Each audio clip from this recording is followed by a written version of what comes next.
Hey friends, I'm Aaron Ciotti. Everybody calls me Ciotti. I forgot to turn the lights on. Welcome to my live streams where every single stream, there's at least one thing wrong at the very beginning. Today, you get two things wrong, god damn it! I don't know why. I just work here. Shout out to Fly Tribe for sending me some very cool shirts and some magazines, some other fun stuff that have been in the giveaways. 1 week from tonight is a giveaway live stream. Great time to join Patreon to make sure that you get in on those giveaways. The $5 and up tiers on Patreon will get you in on some giveaways that I do the first Monday of every month. $200 to $300 worth of stuff. So yeah, hop on there and do the thing in the place. And you'll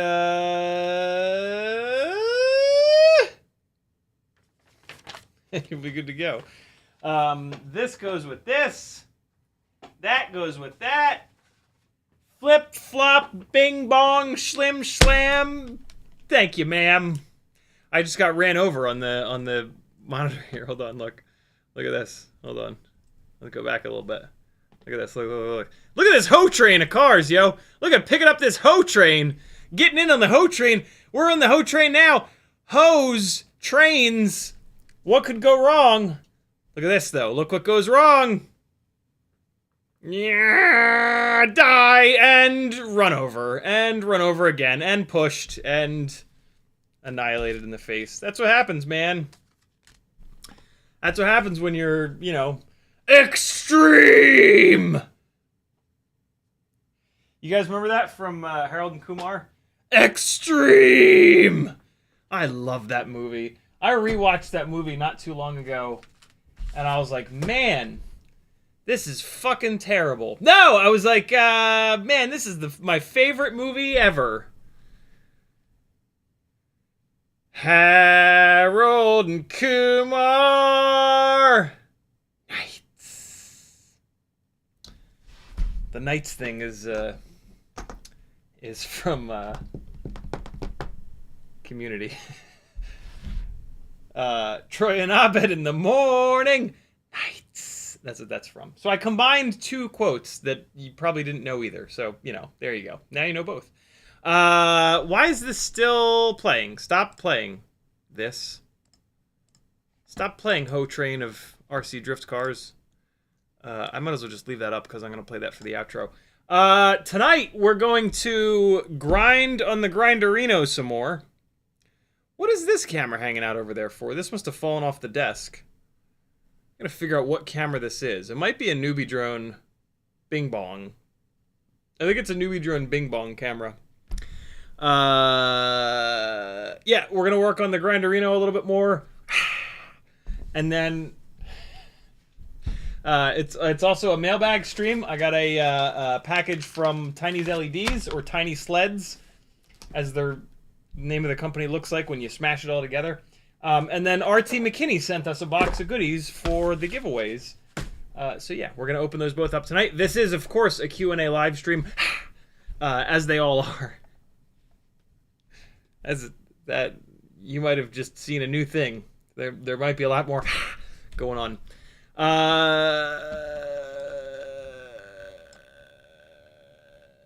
That's about it. That's what we're gonna do, and we're gonna talk some shit. But you know, I don't usually advertise that. I just do it. Hey, sticker sheets are available for the low price of $1,000. Try to figure out what $100,000 is. And that's what these cost. For the low price of $5. $5. Oh, wait. I need to find envelopes that these will fit in. $5 for a sticker sheet. There are 5 stickers on here. 1, 2, 3, 4, 5.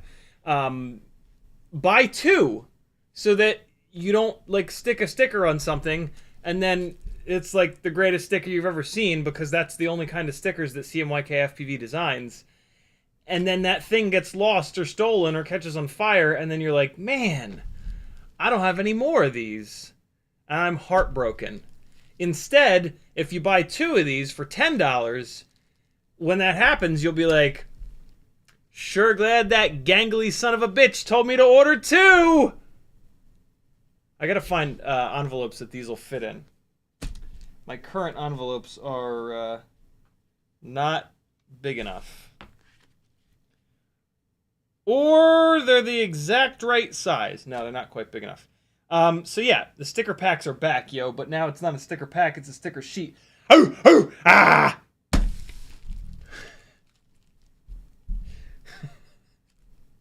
I don't know, man. What's happening? What's this situation? There's, I got bedhead. Fell asleep this afternoon on the couch.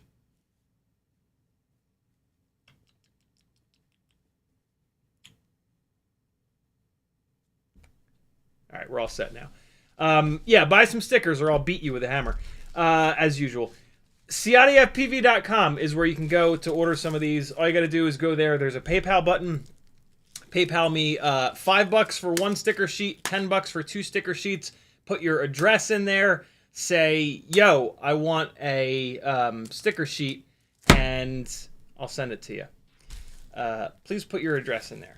It'll help me out a ton. Even if you're on Patreon, Just throw your address in there. That way I get the email. I just and then away it goes. Cool. I still also have these weird. They're not weird. iFlight Cockroach 65 clone-ish frames. If you're interested, yeah. You're going to have a cross-style AIO for these. You can't run these with a full-size AIO. I don't know why iFlight did that, but hey, that's the world we live in. So yeah, there's that. A little bit of this, a little bit of that. What is this? Why is this still sitting here? What? Hey, we're gonna fly the we're gonna fly the thing tonight too. We're gonna fly the thing. You know what I'm saying? You guys ready to fly the thing? We're gonna fly the Meteor 65 airframed Tiny Whoop tonight a bunch. 4 batteries because I want to continue to punish that thing and see how it holds up. So yeah, we're gonna do that, and it'll be great. And in a second, I'll be out from under the desk. But at the moment, I'm plugging this in. Why does nothing work that's hooked up to this? Why is this USB hub just flashing? What's the flashing all about? Oh, it started flat. What? Oh no! What is the deal here? I think this little fan shit the bed. Oh, you fucker! I think this little fan. Oh God! It's coming back on. There it is. Yeah, this little fan exploded. It's given I'm plugging it into stuff, and then it's giving it heart attacks. That stinks. I think something shorted on this fan the other day when I plugged it in. I thought it was the USB hub, but no, it was, I don't know, something not the USB hub. Let's try it one more time. Why not? Yeah, no, it's shorted out and it's blown up. That's kind of silly. I'll open up the battery bay and see if the battery has caught on fire. That's annoying. Frank Nicholas sent this to me. It was very cool of him. To blow solder fumes away. Let me put this over here and I'll check out the battery. Maybe the battery caught on fire or something. What's up, chat? What are you guys doing? Hockey Rounds was first. Matt Trombley was next. Bob Bruce! FPV Flyer. FPV Flyer, Mr. Blue Sky, Frank Nicholas, Metal Dirt Skin, FPV Avery, Just FP Avery, Matthew Karam, Northern Tier, Douglas Otwell, Ram Donko, Volusia, FPV Cold Powers, Morton Upshot, Metal Dirt Skin. Why did I say it so slow? Cortez Campbell, Morton Upshot, Cold Powers, Danzilla the Terrible, Mr. Blue Sky, Scott FPV, Hockey Rounds again, FP Avery, Matthew Karam, Ram Donko, and Sleepy CBR. What's up, friends? Thanks for coming. Thanks for hanging. Thanks for supporting the insanity. For anybody that's not supporting the insanity, or for anyone that wants to further support the madness, CiottiFPV.com is where you can do that. I'm completely crowdfunded by you people, so that when I do a review, it's totally honest.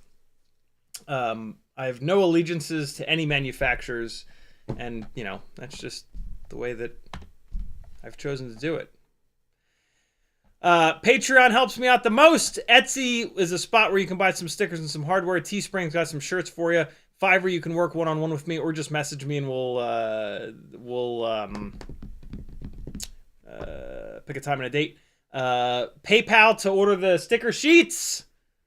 And then look at all these affiliate links. Every time you order something on the internet, someone has an affiliate link to that website. See if you can hit it before you check out and help them out.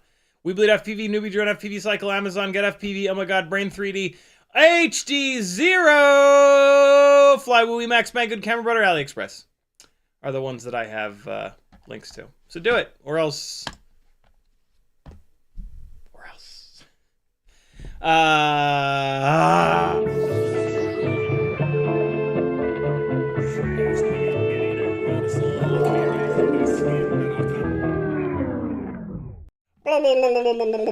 That is from Mighty Car Mods. I asked them permission to use it. They never got back to me. So I just started using it.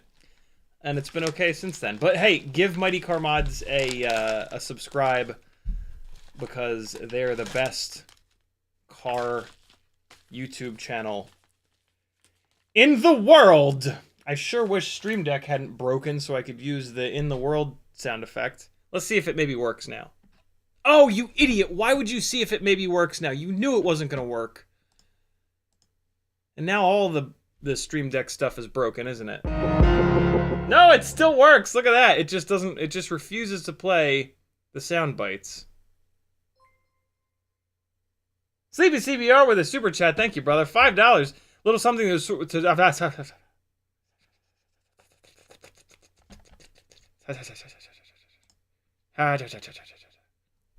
little something to support. Still can't say it. Little something to support the insanity. Ah, I said it. Stream Deck is currently updating. This can only go poorly. Let's do an update while the computer is concentrating on a live stream. Great idea. Let's update the software that I need to use for the live stream. Great. Let's see. Will it say that I need to restart the computer? If I can't use this Stream Deck for the rest of the stream, that's gonna suck. Oh, it didn't tell me I need to restart. Maybe it'll... Hey! There it is! What happens if I hit the in the world button now? It quits. The Stream Deck software just bombed.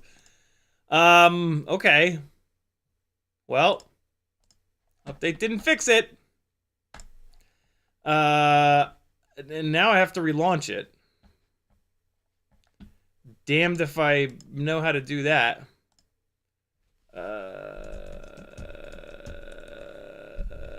Oh god, don't search the internet for Stream Deck, you jackass. Hold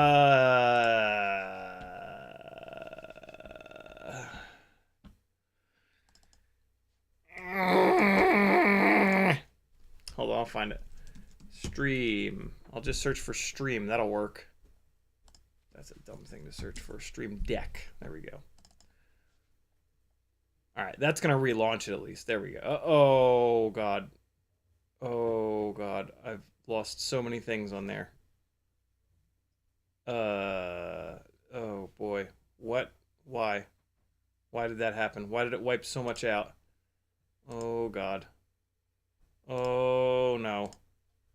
Oh, no. Stream Deck, come on, man. Oh, there it is. There we go. There we go. There we go. There we go. Okay. Okay. Well, I still don't know why it doesn't work right, but default profile? No, that ain't it. Okay. Got my stuff back. All set. Sort of all set. I still need to figure out why the hell this doesn't work. I just want it to play a sound file. Is that too much to ask? Stream shit in the world. In the world. That's all I want. Oh! Oh! In the world. That's the one that I want. Play that. Play it. Play the file. Action is play stop. No fade. Volume all the way up. Yes. Do that, please. No. It just dies. It just... What? Why? It just commits Harry Carry. Like, I selected the file. Man, that's maddening. Soundboard play audio. SFX. Nope, I don't want the Stream Deck store. That sucks. Yeah, play audio. Yeah, that's what I want you to do. Title. Let's try this again. In the world. You guys can watch. In the world. And then we're going to choose the audio. one. There we go. Play, stop, no fade, choose in the world, stream, volume up. That should be it. You know. How do I make the text to go up on top? Oh, I don't even care.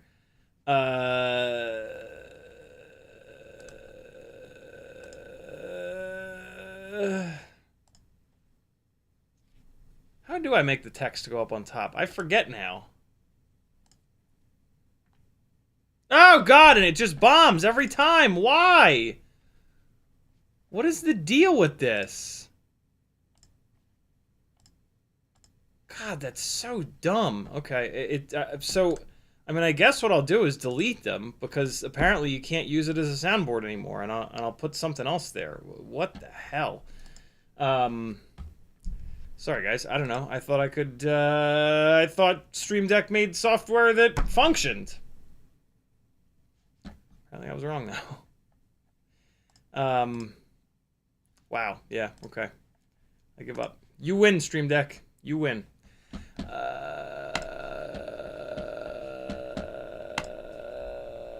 If you want to talk directly to me in the chat, all I gotta do is type CiottiFPV. If you do that, it'll light up in orange. A bunch of people have done it already.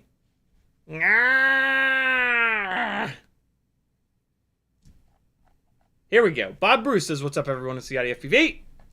Meadowson says, for everything you screw up, YouTube screws up these three things. Cole Powers says, you should put lights on Wi-Fi switches that you can control with phone / Google / Alexa / whatever. I have about 30 or so light bulbs in this room that run through Magic Home, which is the basically it's the knockoff Philips Hue, and so yeah, before every stream, when I remember, I can change everything around in here. This is the stream setup, and then like that's just kind of hanging out. This is daylight when I want a little bit more blue light in here. We've got like TV rainbow. We've got RGB movie. It's really, really, really handy. All off. Seizure mode.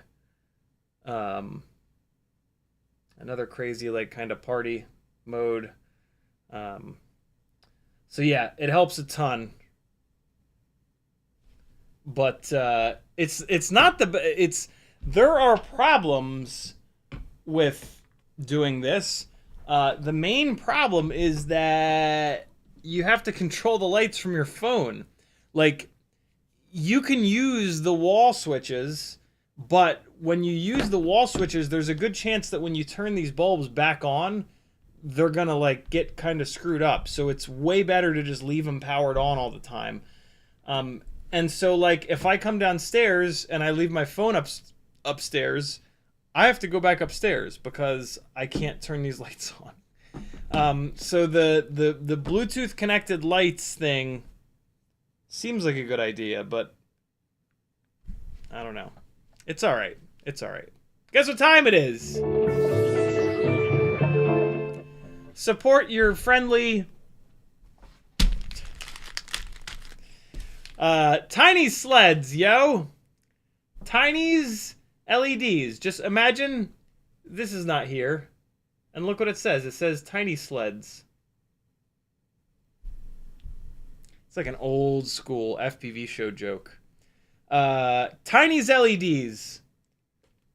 Your spot for all the best LEDs.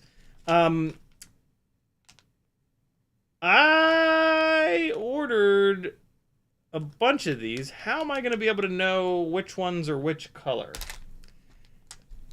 So, what color are these? Usually there's a little bit of marker on the back in the color of the LED. I guess maybe this one's white. I ordered a whole bunch of stuff from Tiny's LEDs. Oh, man. Oh, okay. Yeah. All right. So the first two packages I happened to look at, they had no marker on the back. I think they're the white LEDs, though, because it looks like the rest of these do have marker on the back. So I got resupplied on these basically. I love putting LEDs on rigs as long as like it's like sort of low profile or it doesn't add much extra wiring. Let me show you some of the cool stuff that Tiny's LEDs has, because I ordered a bunch of different things to just kind of, you know, I don't know, check out. So this is I've always said that Flywoo is the only place that has 9x15, but that's not true. I didn't even realize it, but Tiny's LEDs has 9x15 as well. Somebody reminded me of this a little bit ago and I forgot. But this is me reminding myself. So here are 9x15 race wire LEDs for you. They have two different kinds. This is the one that has two, as you can see in the middle here, two LED chips. And then they've got another one that has 4, but I don't see it right now. So we're going to skip that and keep going through these. So here are 9x15s in white. See, this is what I'm talking about. On the bottom, there's nothing down there. There's nothing to designate what color it is, but that it's white on the bottom, so it's white. This is a white LED. You can kind of tell because the white LED chips have a yellow. They're yellow when they're off for some reason. So yeah, these are the 9x15 whites. And then it looks like this is the other set of whites that I bought here.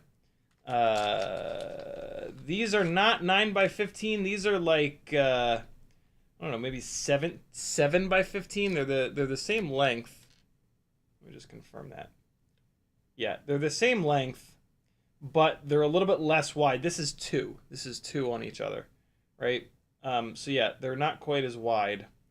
But they've got the 4 little LED chips, so I thought that would be cool to get a set of these.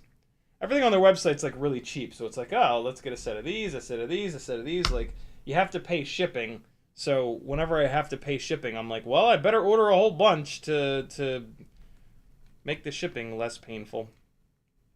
So yeah, you can see on the back, these are just white as well. There's no color, so these are white, and they got the yellow LED chips on them, so those guys are white. Now these are pink or purple. You can tell that first off by the fact that the little LED chips on the front are like an orange color. See, that's a little more orange, but you can also tell because he uses a little bit of pink marker on the back. So these are either pink or purple. I think they're pink.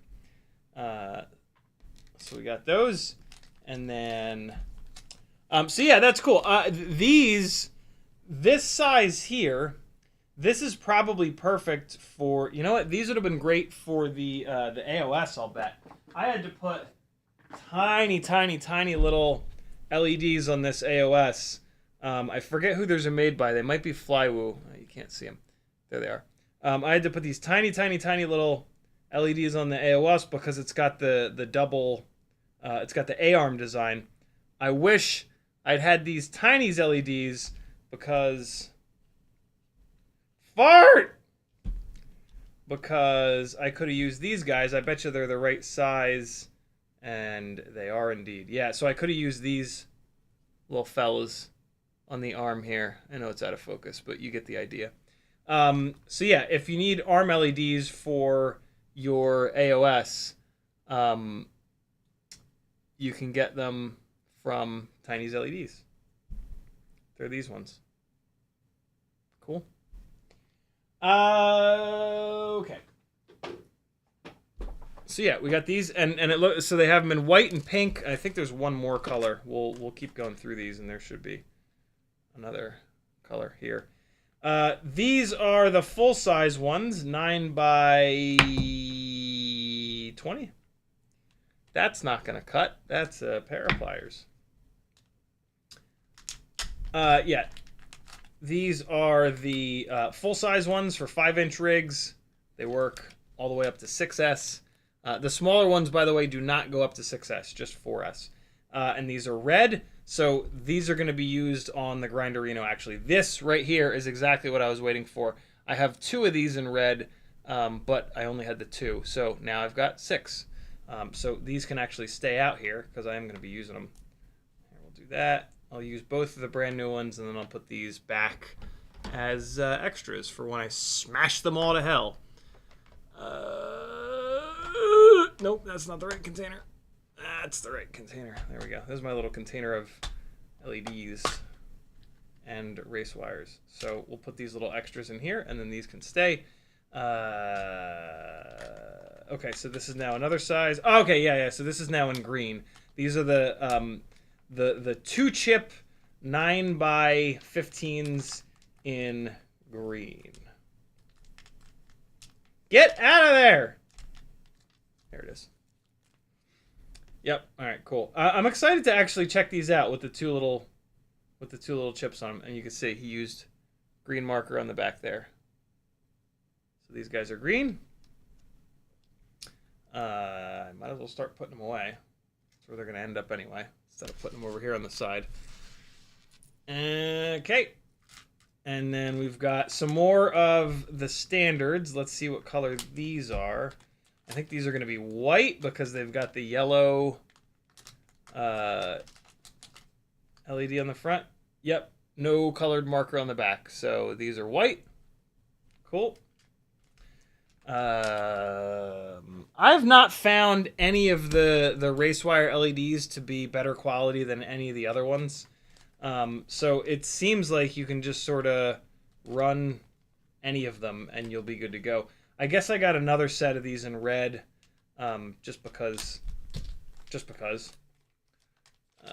It's actually harder to find RaceWire LEDs than it used to be. I was looking for them on a couple of different websites, and I was kind of striking out. So, yeah, I don't know. Order from Tiny's LEDs, though. He is, like, kind of the originator, to be honest. These are the little double chip 9x15s in blue. Looks like I might have just gotten them in all the different colors. It looks like these are them in red. I noticed they had these little double guys, the 2 LED 9x15s in a whole bunch of different colors. And then they only had the 4 LED versions. Thanks, Logitech. That's nice of you. Thanks for being a huge steaming pile of shit. This is a little single LED that I'll sometimes put in the rear as like a tail light. I have a bunch of these at the moment, but this one was in ice blue. That's why they used that like light blue marker on the back. You see the ice blue LEDs in a lot of dumb cars. A lot of dumb car donkeys that build stupid cars just for attention and for nothing else will use ice blue LEDs. So that's where you may have seen them before. And then it looks like this is an extra set of the regular full-size ones just in white. It's cool to run the ARM LEDs in white because it'll light up the props in whatever color the props are. So that's kind of fun. I don't really have anything else to say about that. And then I got these things, which are kind of wild. So these are... Let me check what the hell these are. I was looking at a couple different wacky ones, and then I settled on one. Tongue Out FPV hopped onto the Patreon. Thank you, brother. And he's getting himself in on some giveaways next Monday. Very cool, man. Tongue Out, thank you so much for supporting the insanity. It really does help, my man. Because of you and all these other beautiful people, I can do this full time, and that is pretty cool. Where in the hell? Here it is, Tiny's LEDs. Okay, so these are the sidecars that I got. 3 to 6S sidecar LEDs. Let me show you the picture. If I show you what they actually look like, you're just gonna scratch your head and fart. Let me show you what they look like on Tiny's LEDs' website, and it'll make a lot more sense to you. So I'm gonna search for sidecar. And I got these ones. I got the 20 by 20s. So look at that. It sits on the side of the 20 by 20 mount, and then it shoots sideways. Look at that. What I'm kind of hoping is that I can stick this on the top or the bottom of the vistas that I have in the rear of some of my... There, you can really see it. Yeah, for like a really low profile, super simple way of, yeah, having an LED in the rear. Where the hell do you... Okay, there it is. So there's the positive and negative pads there. So yeah, man, sidecar for 20 by 20. Isn't that kind of slick? There they are. And they have a shitload of different colors. So yeah, I don't know. Maybe it'll be cool. Maybe it won't fit, but maybe it will. It would also kind of be cool to put these on the left and right of your stack, kind of like what they're showing here. And then they would shine sideways directly into the middle of the props where they cross over. That could be really, really, really cool. 3 to 6S capable. I mean, you're probably just going to put it on a 5-volt back. No, you're not. If they're 3 to 6S, you're not going to put it on a 5-volt back. You're going to put these on VBAT. I was hoping I could put them on a back. That's all right. So yeah, there you go. Sidecar. And they also have them for 30 by 30, but I didn't get those. So. But yeah, cool, right? I thought that was super neat. And it comes in it looks like it comes in 2 pieces. I myself was a little bit confused by these when I first looked at them. But then I pretty quickly figured it out. So yeah, they come with, because, you know, PCBs are flat. PCBs don't make 90-degree corners. So it looks like you just take these little fellas, and these are your little mounts. And then it just goes in there. And then you just do a little blob of solder, and away you go. And it's going to pass voltage. Well, I guess no, it doesn't pass voltage. It's just there. This is here so that you can blob solder onto it.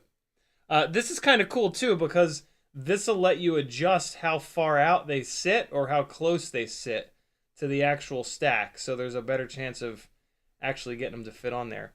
And then there's the little pads on the back for your voltage and ground. You can kind of see it even though it's out of focus, because Logitech should be beaten with a stick. So yeah, there you go, friends. There's how to spend some more of your money on LEDs that accomplish not much. But I mean, you know, my motto has always been, if you're not going to fly good, you better look good. And damn it, you put enough LEDs on your quad and it's going to look good. So people won't be paying attention to your flying. They'll be like, damn, that guy's rig looks dope. And isn't that the goal in all of this? For people to be excited? One of the reasons I got into FPV, no bullshit either, was I was down at, when I lived in Charleston, I was down at Folly Beach, and somebody had a wing, and they were a really good pilot, and the wing was just loaded with LEDs, and they were ripping at the beach at night, and it was just super impressive, and it was just super cool looking, and it was really like, I didn't know that existed, and it was just like a really cool moment of like, yo, flying RC stuff is amazing. And then like a year or 2 later is when I got my very first rig and really fell down the rabbit hole. But yeah, put LEDs on your stuff, yo. It's good for you. It's good for you and everyone else. And if you're flying at night and you know are flying straight at someone's face, they maybe will see it and duck so that you don't hit them. Or if you're flying with your buddies at night, they'll be able to see you and they'll be able to chase you, and then they'll give you the footage and you can see yourself flying from a third-person view. And that right there is the real reason to put LEDs on your shit, because that is just the coolest thing ever. Seeing yourself flying from not your own quad is just the greatest. It's just so cool to see how these things move around and handle how they move around. Mounted Artskin says for everything. Oh no, we got that. Denzel the Turbo says, "Good evening, CiottiFPV at all." Morton Uppershot says, "What video is going into the Grinderino?" It's going to be a V1. What's it called? Walk snail. V1 walk snail.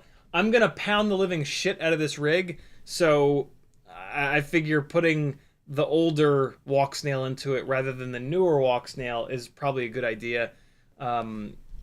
And yeah, the newer walk snail is going to go in something that only has 20 by 20 mounting, like a Ripsqueak. The old walk snail is 25 by 25 only, and the Grinderino has that mounting pattern in the back, so it kind of makes sense to put that in there. And then I can put the new school V2 walk snail into the Ripsqueaks, which only have 20 by 20 mounting dead center. So I'll put it up on top. And yeah, that'll be cool, because that will allow us to look at what I'm going to guess 260, 270 gram 3-inch rig flies like versus a 220 to 230 3-inch rig, which is going to be the Ripsqueak. Maybe a little bit less than that. So that'll be really cool. We can like compare. I mean, they'll be on completely different motors, but I mean, you have to do that. Like, you want to put a bigger motor on a rig that's going to go over 250. 1804 might be a little bit of overkill, but it's the most durable micro motor I've ever found, and the Grinderino is going to get the shit kicked out of it. So it just kind of makes sense. In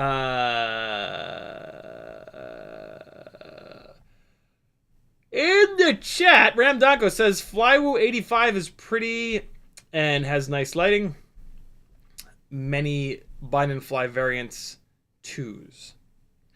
Flywoo 85. Flywoo is making a lot of good. Rashid, thank you for subscribing, my man. Welcome to the insanity. Flywoo 85. What'll Google do with that? Oh, the fly lens. That's interesting. Fly lens 85 2S. This is absolutely brand new, I think. I think this came out like a couple of days ago. Man, they do a good job with the LEDs. Good lord, look at all the different versions of it. 85 HD, looks like that's got the O3 system on it.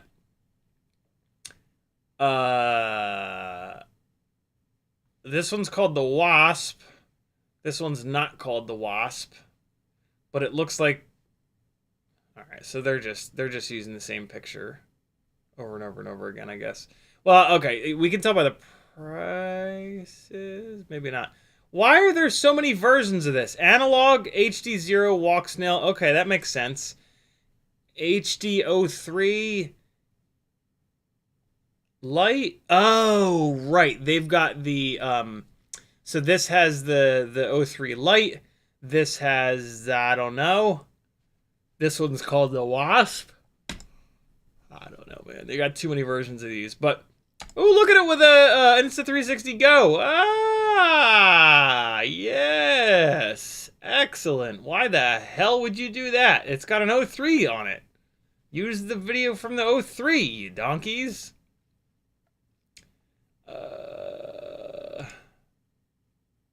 Look at that. Just hanging down. I mean, hey, why not?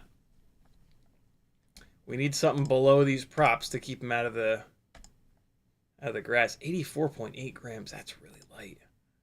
That's really light. Fly lens 85. Man, they put that camera far forward too. Jesus. I would actually really rather them have shifted the battery backwards to offset the weight of the camera. The O3 Air Unit camera is pretty heavy. It's a chunky bastard. By putting it far forward like that, though, you can run really low up tilt and not get any props in view. So I understand why they mounted it far forward like that. But man, that's awful far forward. I would rather see it pulled back a little bit. I wonder what the difference in the Wasp is. Yeah, looks like a nice contender. I'd also love to see. Okay, here we go. So it is this flexible. I was trying to figure out what kind of LED it is. It looks like it's this flexible Cobb style LED, which is super cool. It's like gapless. There's no individual LED chips. It just lights up all the way around the strip. It's really cool stuff. So yeah, that's what Ramdonko was referring to. Hockey Round says, fix the fan with an ESC tester and a brushless motor.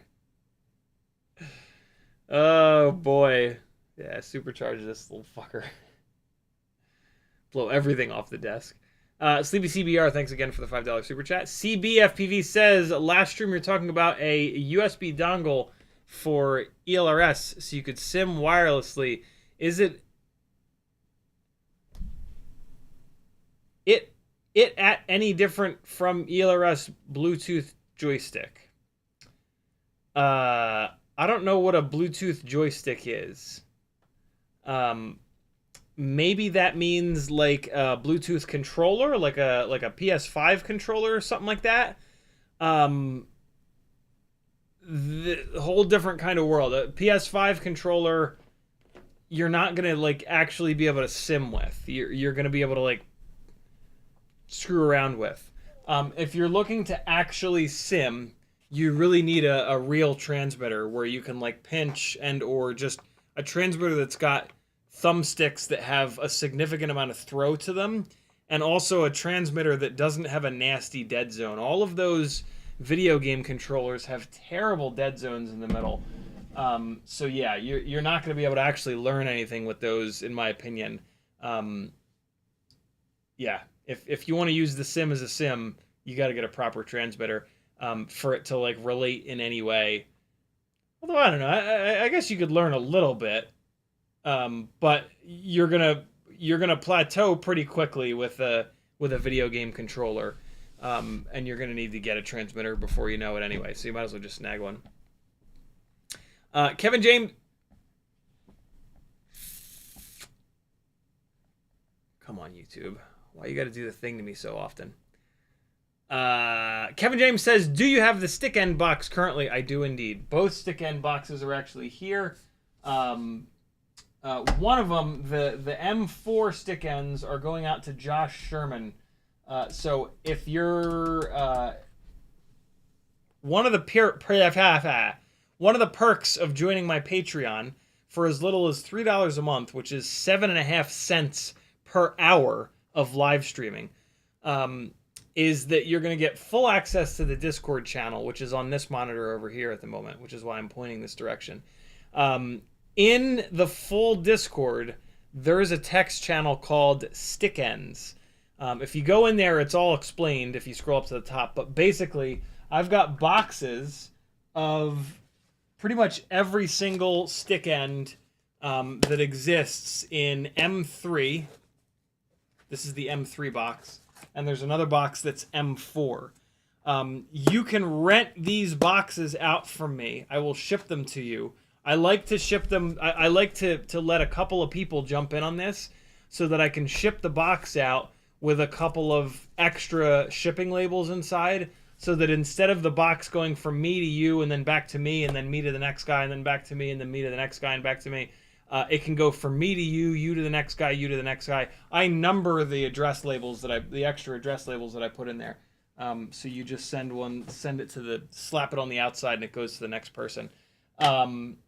So yeah, if you're and here's the thing, looking at a picture of a stick end on the internet accomplishes nothing. You have no idea if it's going to work on your transmitter with your fingers and your brain.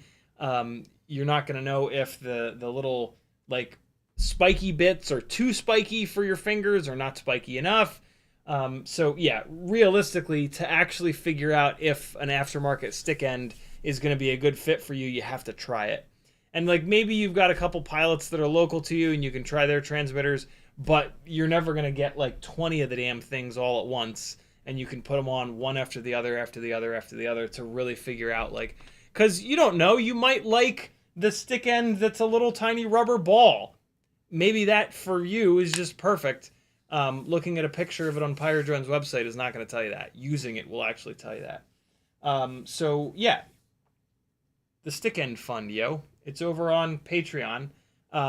If you decide to do it and you do a PayPal, just in the PayPal note, it'll tell you this over there. But, write stick end fund M3 or M4. You got to look up your radio, see what threads your gimbals are, and then your address, and I'll put you on the list. And the people, it's donation based. There's no specific number. I do ask that you do more than $4 because that's what the shipping costs me. The higher your donation, the earlier you are going to get it, basically. So if somebody, donates $20 and somebody else donates $10, it's going to go to the $20 person first, and then the next address label in there is going to be the $10 person. And then if there's somebody else that did $5, they're going to be the third label in there, numbered. So yeah, if you want to get it sooner than later, just donate more money. That's fair, right?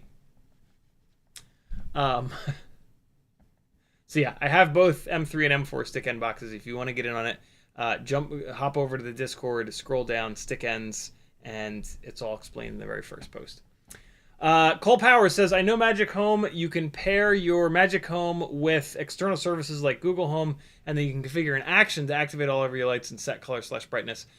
You can, yeah, it does integrate with Google Home. Unfortunately, it doesn't seem to really integrate with Apple all that much, but that's okay because the Magic Home application is actually really good, and it's there's like different scenes that you can set up that do everything all at once. I'm not into the whole like home automation via like audible, like talking to it thing. That's just, I don't know. It just feels weird. I don't want some shit listening to me all the time. And it doesn't really save me much, if any time. Like I can just whip out my phone and push a couple of buttons and yeah, turn them off and on. So it is what it is. I guess it would be nice to have it set up audible in case I leave my phone upstairs or whatever. But hey, it's exercise running back up the stairs. Cole Power says, then all you do is yell at Google to execute the action and everything happens. Yeah. I've thought about it, but I don't know. I'm not into the talk to your house thing quite yet. At some point I will be. Cole Powers says you can put 3S on a 10-volt BEC. That's true. I don't have many flight controllers that have 9 or 10-volt BECs, but it's a good thought. Denzel the Terrible says maybe it was Shelby Vol. They were damn good. Whoever it was, they were damn good. I don't know where Shelby Vol lives though, but you never know. I was super impressed. Chickle the Stick says your hair makes me eggplant. I like flying LEDs at the beach. They think it's a UFO. Sleepy CBR says PayPal. Oh shit. Nathan Adams also hopping onto the Patreon. Thank you, brother. Very cool of you. CBCBR with a PayPal. Is it going to tell me, are you going to give me what it's for? It went through Linktree. And usually Linktree sends me a separate email with the note. But it didn't do that this time. That's a little weird. Oh, let me guess. It went to junk with all the other important emails. Yep, there it is. You son of a bitch, you. For the healthcare fund, but there's 3 7s is driving me crazy. Thank you, brother. Very cool of you. Gear fund is going to 780. because of the sleepiest of all CBRs. Thank you, brother. Wow. All kinds of emails are getting flagged in junk right now that I don't want to be in junk. What the hell? Apple, man, come on. They're very aggressive with their... Oh, come on, man. Don't put blip shift emails in there. What the fuck? They are very aggressive with their junk mail filtering. Which, on one hand, is kind of cool. On the other hand, there's been a bunch of emails that have just vanished. What is this? This is fun. So there's a Google Translate. Oh no, my Stream Deck shit the bed again. What are you doing, Stream Deck? Why? Why are you doing this to me? Good Lord, Stream Deck, get your shit together. There we go. Okay, Stream Deck is fixed. Moving forward, take a look at the sequence of events. This is interesting. This is an email from hackers. This hacker claims that they've moved on with it, installing a Trojan virus in operating systems on all devices.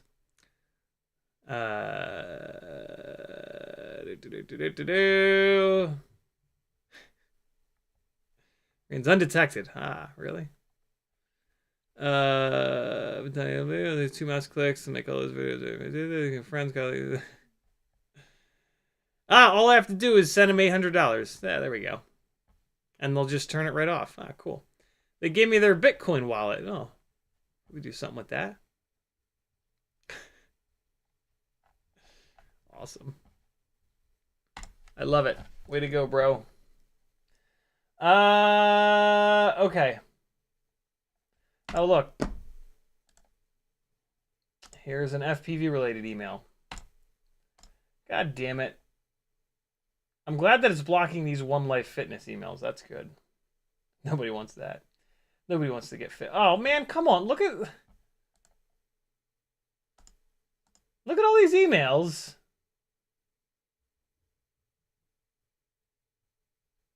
Oh, my God.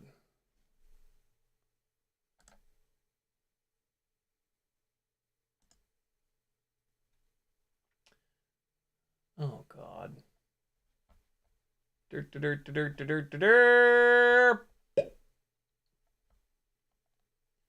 Oh, come on, man. Don't. If you've emailed and I haven't gotten back to you, I apologize. Oh my God, here's the goddamn... I knew somebody... Wait, maybe I already shipped them. I think I already shipped them. Somebody had bought the newbie. It was Freelojo. Freelojo had bought the newbie drone 802 27,000s. He'd like mentioned it on a stream, and I didn't get the email, and it just like left my brain, and here it is from September 2nd. Oh my God! All right, I'm gonna leave my junk email opened here because I need to go through all these and find all the other missing emails. Yeah, if you've emailed me and I haven't gotten back to you, I'm probably just behind on my emails, but it could also be in here. So yeah, I'll get back to you. I promise. Back into chat. Nate Adams says, what would you recommend for a 20x20 and an AIO for a 3.5-inch 16mm Oh My God motors on the build? You know, Nate, I do not have a great feel for electronics at the moment because they keep on discontinuing the stuff that I like. But let's hop on to GetFPV's website and take a quick look here. So, okay. Can we go to 20x20? We can indeed. 51 options. Awesome. And now we're going to sort by price low to high. The reason we're going to do that is that with a micro, you don't need a big nasty ESC. You just need something somewhat solid and you'll be good to go. I've had pretty decent luck with these diatone Mambas. I know other people haven't. People complain about diatone Mamba stuff, but I've had half decent luck with it. So for 46 bucks, this might be good. Flywoo Goku, I've not heard the greatest things about those. I would maybe stay away from that. If you want to save a couple of bucks, JHEMCU is... I've had some of their stuff be good. I've had an AIO of theirs not be great. So, yeah... I don't know. That's a little risky. You're paying a little bit less. And then if you just want something that's going to work, period, this Axis Flying 30 amp here is going to be a really good bet for you. So Axis Flying 30 amp, this is like recommended. Diatone Mamba might be okay. It's probably not worth $4, saving $4 on it. If you actually want to save some money, but you're willing to take a chance, this JHE MCU is probably going to be okay because it's on a micro and it's 40 amp, but yeah, it's just, you get what you pay for. So yeah, this Axis Flying is going to be your best bet. Gone are the days of like $25, $30 ESCs for micros, unfortunately. And then we've got, what's the difference in mini and micro for the flight controller? What on earth? Oh, right. Hold on. Mounting pattern, there we go. 20 by 20. Okay, so... it's so funny that they still sell this. This is the flight controller from the original Baby Hawk, which was my very first FPV rig 7 years ago. It is absolutely absurd that they're still selling this. It's even crazier that they're selling it for $35. You have to hook individual ESCs up to this goddamn thing. This should be $5. Wow. Wild. Oh my God, look at the prices! $47 is the cheapest? What? Ugh. Oh my goodness. They just don't have many options. Hold on. Where did I go into? I went into mini. Let's try micro. Let's try micro flight controllers. Maybe that's the jam. Okay, we're gonna go low to high. All right. So that's not much better. This Skystar, I don't know, man. I stay away from these like no-name companies. There's the Speedy Bee, but it's back ordered. Wow, $53 is as cheap as, oh boy. Oh, it's got an ICM gyro. God damn, dude, what? I've heard good things about the Fox Zero electronics, so maybe this is the one here, but fart bags on a Tuesday, $60. Ooh, flight controllers, 20 by 20. What's Pyrodrone got to offer? Better than $100, that's for goddamn sure. Get the fuck out of here, Kiss. Are you out of your effing minds? What is wrong with you? Here's the Speedy Bee F405 in stock at Pyrodrone for $32. I think this is probably the direction I would go. This T-Motor Velox Lite, there's something about it. It's got black box. There's something that it's missing. I love that it's got the double mounting. There's something that it's missing, though. Dive into the... If you're looking at getting this one, dive into the specs pretty deep. And it does have a BMI 270 gyro. That's nice. That's better than the ICM. But yeah, look closely at the specs. There's something that this thing doesn't have that for me was a little bit of a deal breaker. Maybe not though. But just yeah, make sure it's got enough UARTs for you. I wish I could remember. It's got black box though, and it's got to be about 270. That's a really good start. Oh, it's an F4. That's what it was. That's what it was. It's an F4 processor. I try to stick with F7s. F4s are kind of fine though, and for $37, it's made by T-Motor.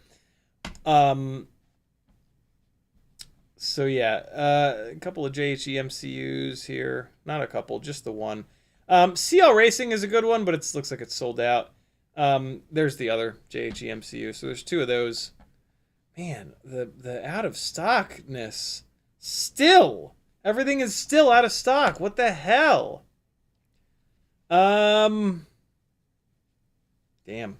Yeah, I'd go with one of these right here, Speedy B or a T-Motor. I would stick with those. ESCs that are 20 by 20 on Pyrodrone in case you wanted to do your order on one website, as we all always do. Especially now that all the free shipping offers are up to $100. They used to be like $50 and then they were $75. Now they're up to $100. Well, they have the Speedy B ESC in, so man, to be honest, I would maybe just get the Speedy B stack. It's like $60-something. But if you wanted to get individuals, here's that Diatone Mamba for $39. Might be okay. Hack RC. I don't know. Hack RC stuff seems like it might be okay, but I think I would get the Diatone Mamba over the Hack RC. And now we're all the way up to $50. So,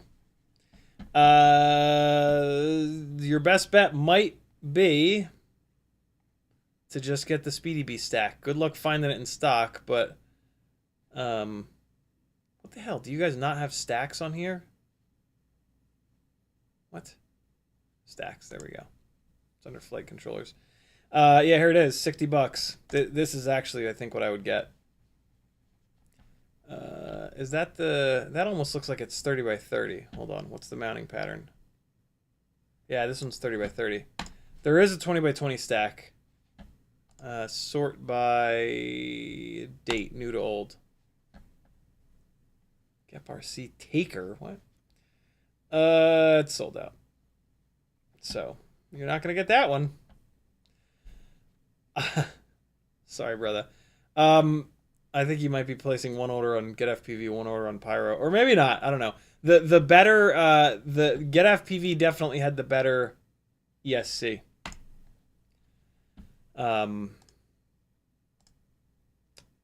With the Axis, this Axis ESC is definitely a better bet. Man, it's $50 though. Good lord. But yeah, there you go. There are my thoughts on currently available electronics. It's tough, man. It's really tough. It's very frustrating. CBFPV says, I was a couple minutes behind. I was talking about the Bluetooth joystick function in the ELRS Lua script. Oh. I am not very knowledgeable with ELRS. So, yeah. It's, I'm not the guy to ask. But maybe somebody in the chat knows about the ELRS joystick function. Anybody used it? Ramdoggo says, with or without camera, FPV non-compatible branches bear an extra plastic 03. Ramdoggo is talking about why there are so many versions of that Flywoo rig we were looking at. Kind of good highlighting the visual battle choice. Cole Powers, CiottiFPV is competition good.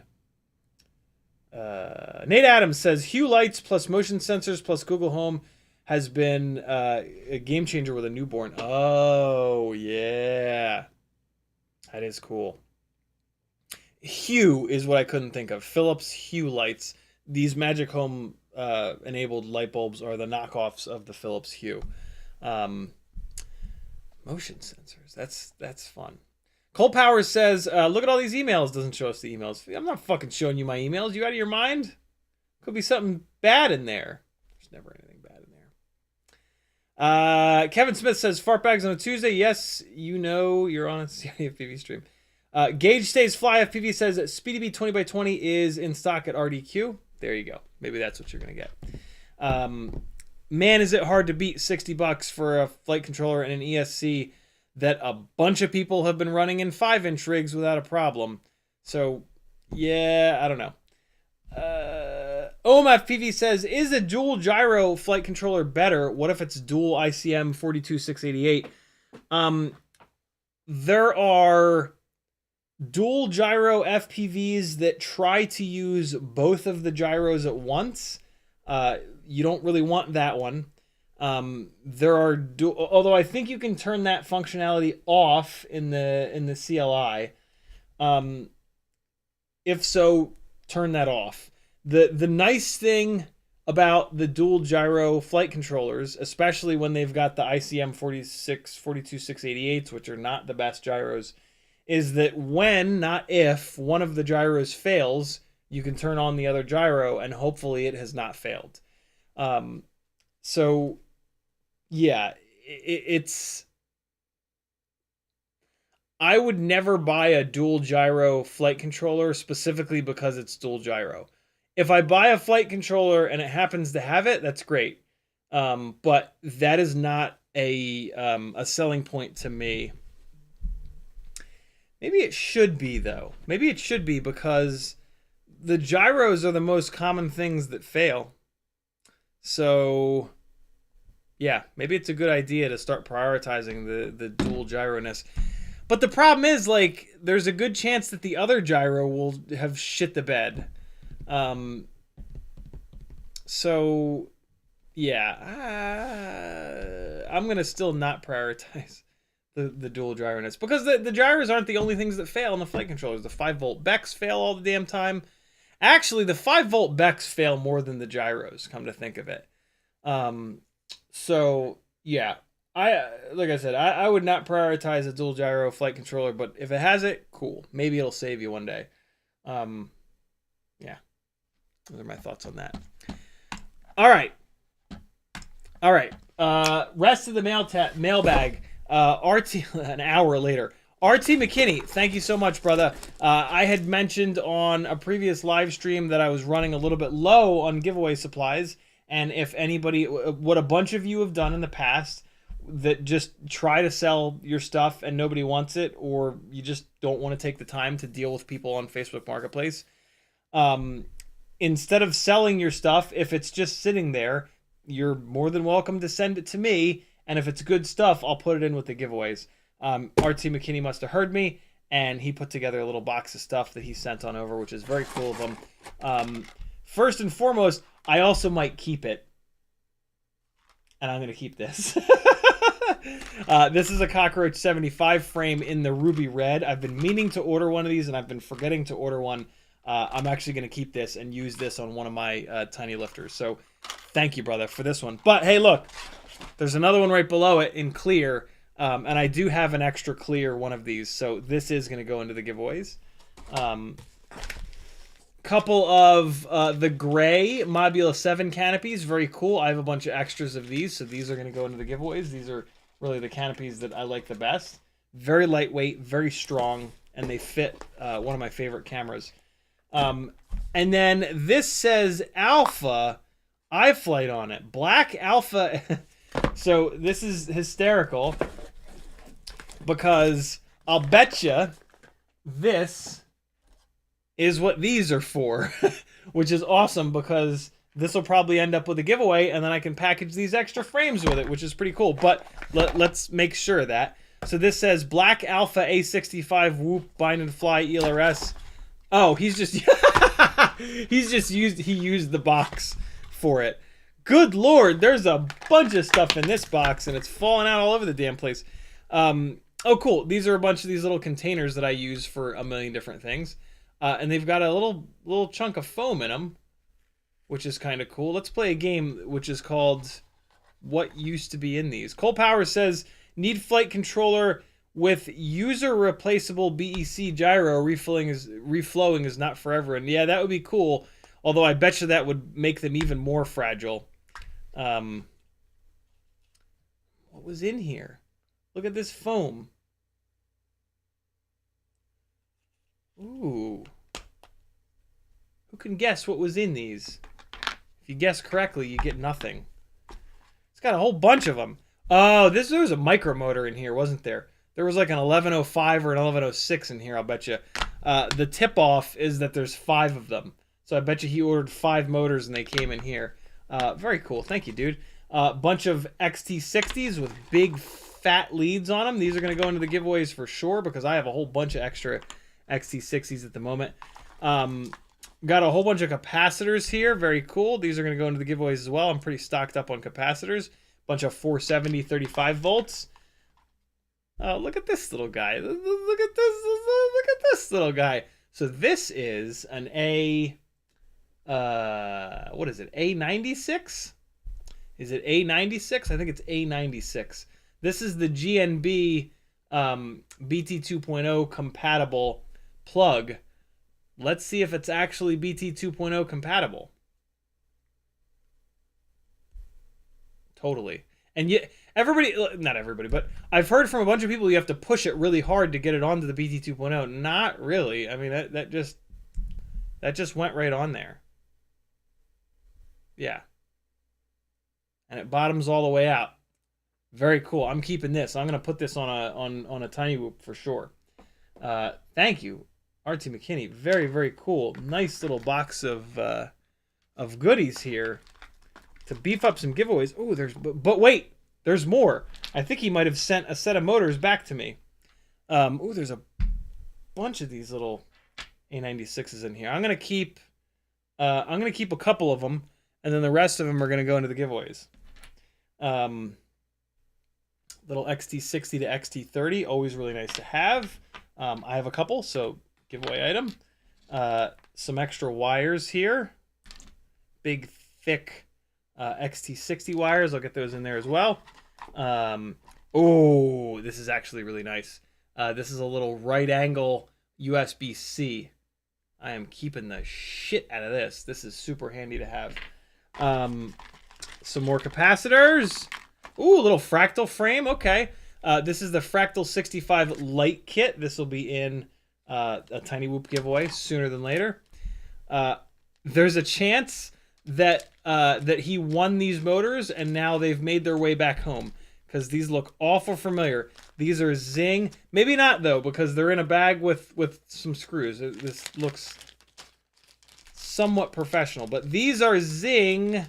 These look like the 803 16,000s. Yar! Zing 0803 17,000 kV motors, and they've got some scuffs on the top of them. I have a funny feeling that these have made made their way back home to me, and I'm going to put them into another giveaway. These actually performed really well. I love the way 803s perform on the bigger 1.6 inch props. The problem is they've got a 1mm motor shaft, which is going to bend like kind of right away. So this is more for like a rig that's not going to get crashed. This is definitely for a rig that's not going to get crashed. That's for effing sure. And then some propellers. He wrote on here toothpick or 85mm. So these, I don't recognize the color of these props. They're like a coral, which I know is Gem Fan. What are these? These are 45mm. 45mm. What's 45? What? In inches. 1. Oh! These are the Meteor 75 Pro propellers. Very cool. Very cool. These might fit on a toothpick that I have that I'm going to build at some point here. So I'm actually going to hang on to these just to check clearances. Very cool. Oh, that's nice. I've been meaning to get a couple of those props, but I haven't. And then one of these awesome little XT60 to XT30 short fellas, which are, again, just awesome to have around. Dude, RT McKinney, thank you so much, brother. This is a very generous little pack of stuff. Some good stuff in here. Spice up our giveaways for the next couple of months here with these. Awesome, dude. Thank you. Very cool. All right. Here's here. This is this. This goes in here. Put these in here. And all right. All right, cool. Giveaway fodder is piling up behind me. This next Monday's giveaways are going to be awesome. Thanks to some of you beautiful people. Very cool. All right. Put these right here.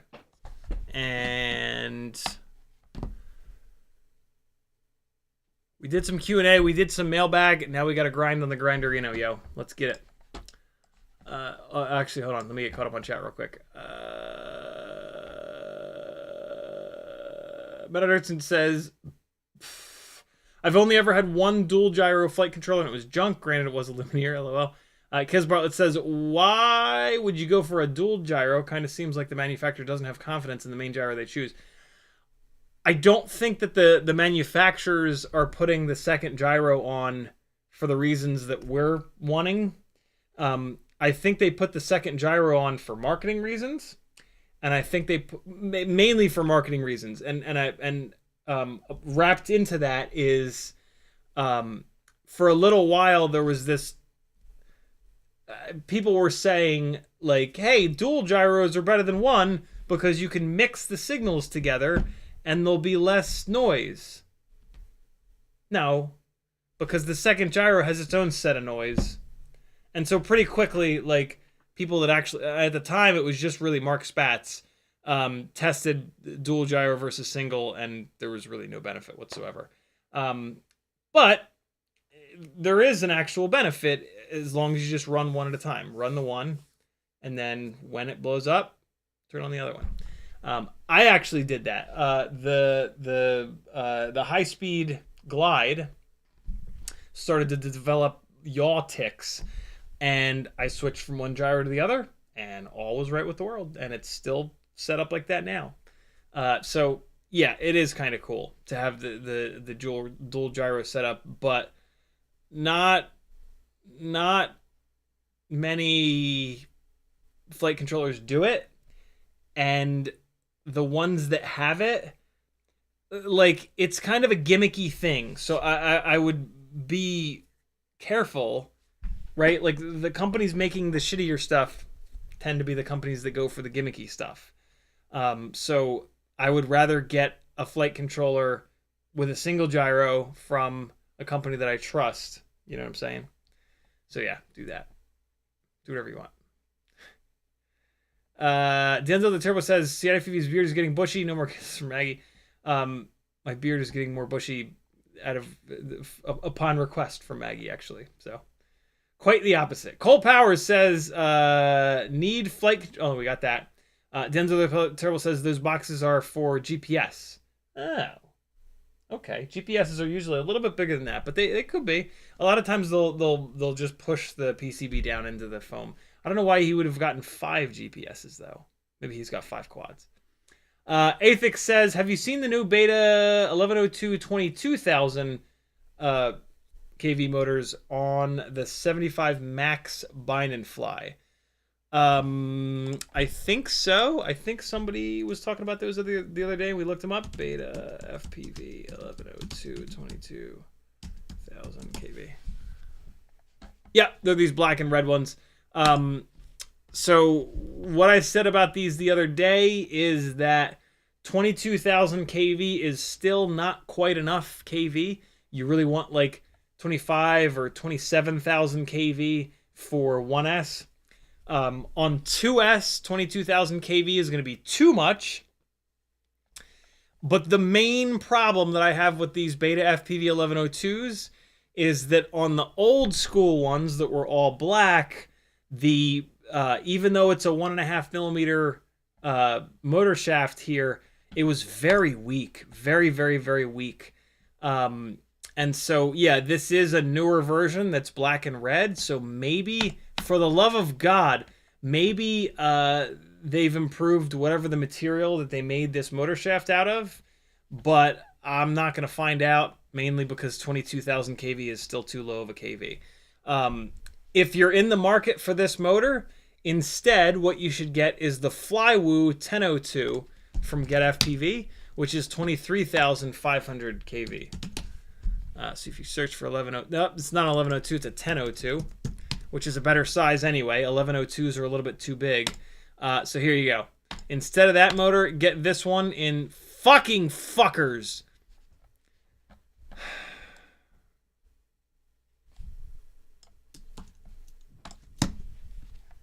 I think they're the only ones that have it, is the problem. Look at this LA Lakers motor. What the hell? Where did this come from? Okay.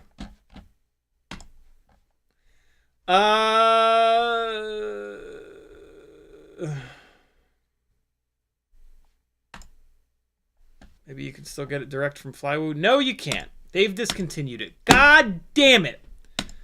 I'm so tired of all the goddamn good products getting discontinued. What the hell? Oh man, that is absolutely mad. Oh! Yeah! Thank you, Flywoo. Kind of a loud color combo, but at least it still exists. There you go. Get 5 of these. That's gonna be much better than a 1102 that's only 22,000 kV.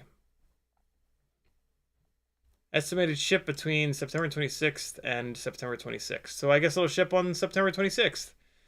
Oh man, thank God. I gotta be honest, I'm glad I got it in black. This is way cooler looking. Hopefully they'll get them in, they'll get them back in. Because ordering from Flywoo seems like a pain. RDQ have them?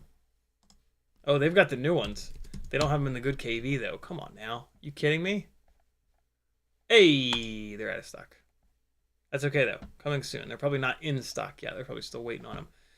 So there you go. You could only get the older ones from BetaFPV. So this is kind of cool to have these at another store. 14,000, 19,000, 21,000. Just checking to see if there's any other that are in the higher KVs. Nope. So yeah, it's really just these. But all that being said, I actually prefer 802s on 75mm motor-to-motor rigs with 1.6-inch props. They have enough stator volume. They really bring the weight of the rig down considerably. And Tiny Whoop has 2 of them with 1.5mm motor shafts. They've got the iGow 27,000 kVs and the Snowblower 25,000 kVs. So, yeah, I'm in the 802 camp.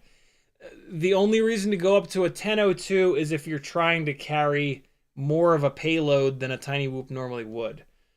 So if you're putting like an Insta360 Go 2 on it, or an O3 air unit or something like that, that's when you would want to go up to a 1002. If it's just a regular old Tiny Whoop, analog, freestyle, go with an 802. Cool. Ramdago says, CiottiFPV is a real giant, that's why the motors look so small. Athix says, also there's a prototype of the BetaFPV 75 Pro fractal frame too at the moment. I knew that was coming. Yeah, I don't know. You guys know how I feel about fractal frames. And you guys also know how I feel about the Beta 75 Pro stuff. So combining the two, and I'm really uninterested. Marlon Vera says, any experience or thoughts on the 1002s from RC and Power compared to Flywoo? So the 22,000 kV ones are probably not going to have enough RPM for 1S, But the 14,000 kV, I think that's what they are. All right. Hell yeah. The 14,000 kV RC and Power 1002s are awesome. They're what's on this tiny lifter, and yeah, they're great. I don't have a single complaint about them. I do have a complaint about this one screw being loose, though, so let's tighten that up. Yeah, they're really, really good. Get them. If you're 2S. If you're 1S, definitely go for either the Flywoos or the 802s. I really prefer the 802s, but to each his or her own. This cockroach frame has a little crack in it that I just noticed that I'm not... Oh, tell me it's not cracked in 2 places. Oh my god, it's cracked in 2 places. Great, it's cracked in 3 places. Oh, great, it's cracked in all 4 places. These Cockroach 75 frames, when...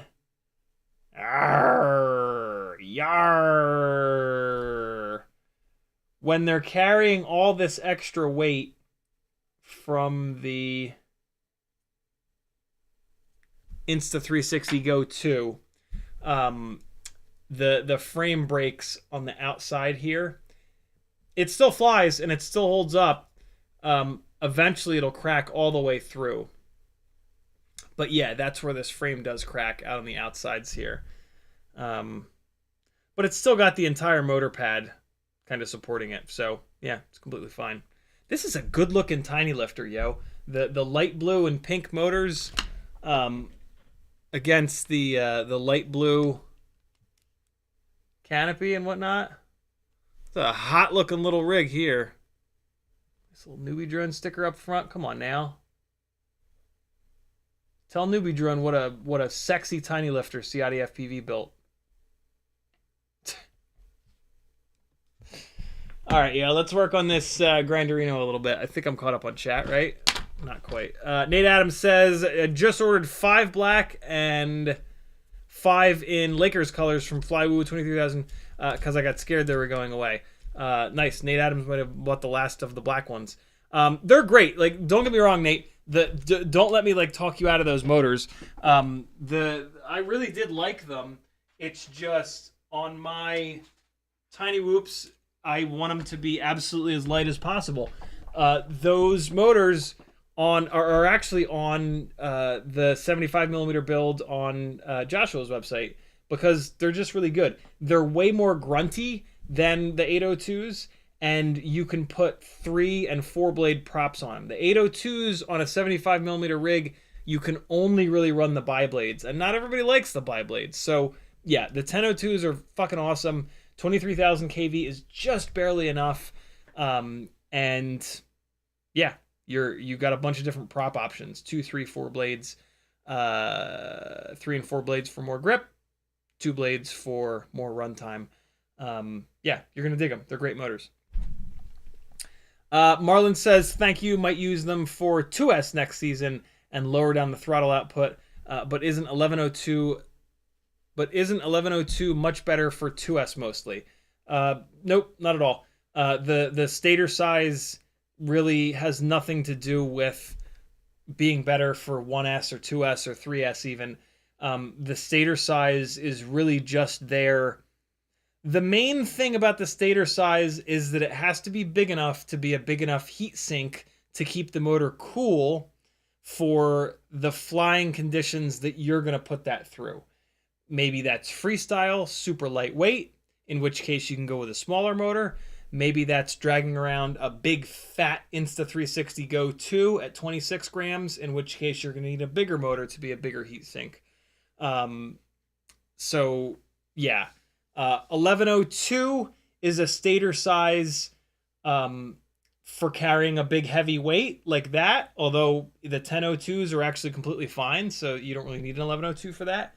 1102 might be good for, like, I guess maybe a toothpick, but then you would want to run it up on 2S, and 22,000 kV is way too much for 2S. So yeah, the That BetaFPV 1102 is a weird one.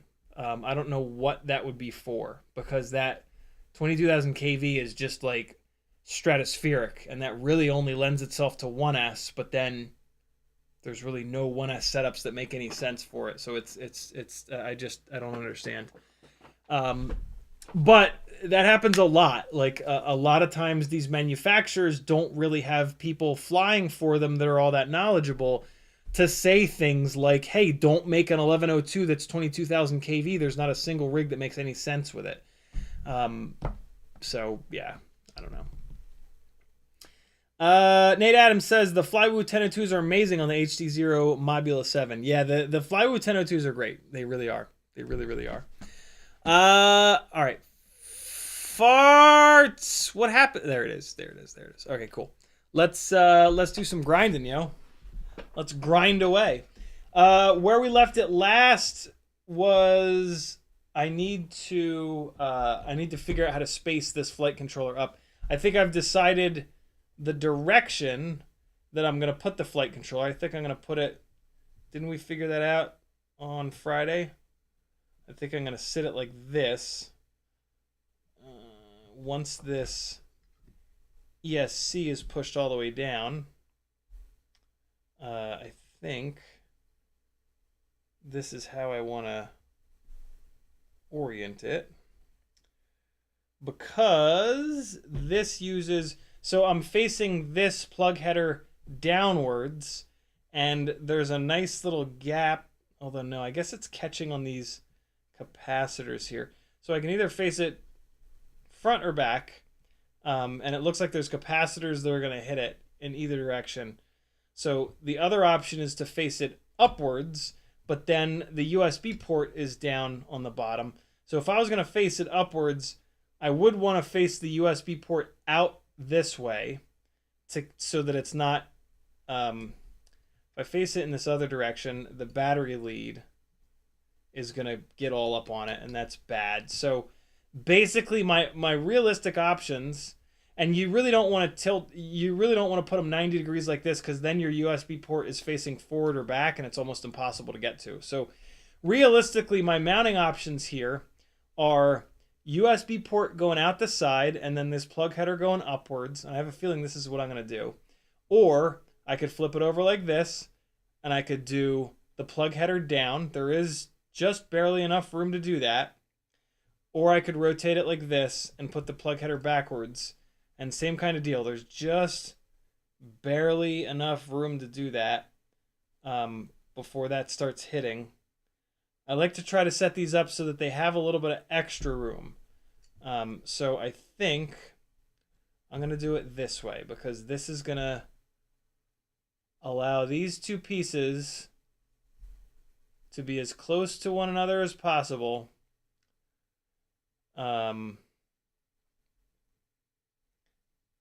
But at the same time, we've got plenty of airflow through the middle.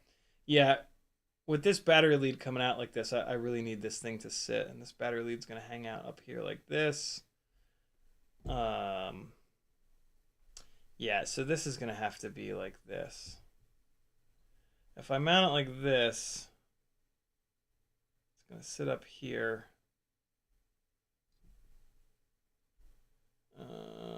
This matters, so always take some time to kind of think about this and try it different ways. I mean, I guess this could work. Try it the other way again. Yeah, this lead is basically going to sit here. It's going to be under the strap, so this will be plenty out of the way. The only thing I don't like about doing it like this is that the majority of the pads that I think I'm going to use are now going to be on the bottom.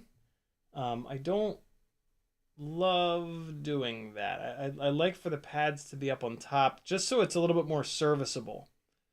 So like, for example, the VBAT pad is on the top here, and there are no VBAT pads on the bottom. So like, no matter what, I'm going to have to use these pads. The other thing is, when you have these pads facing downwards, you've got a bunch of wires that are forced to be in between these two stacks, and that kind of sucks.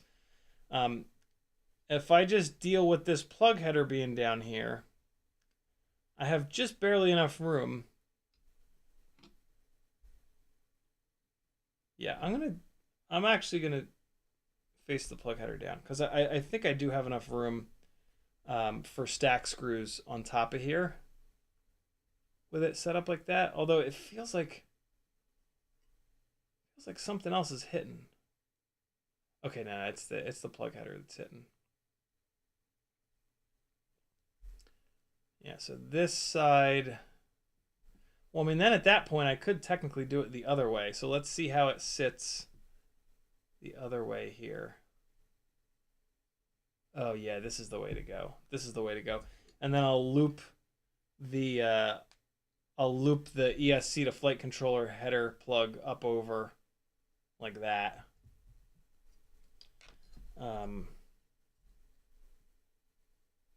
Yeah, this is the way to go here. There's a little bit more clearance doing it this way.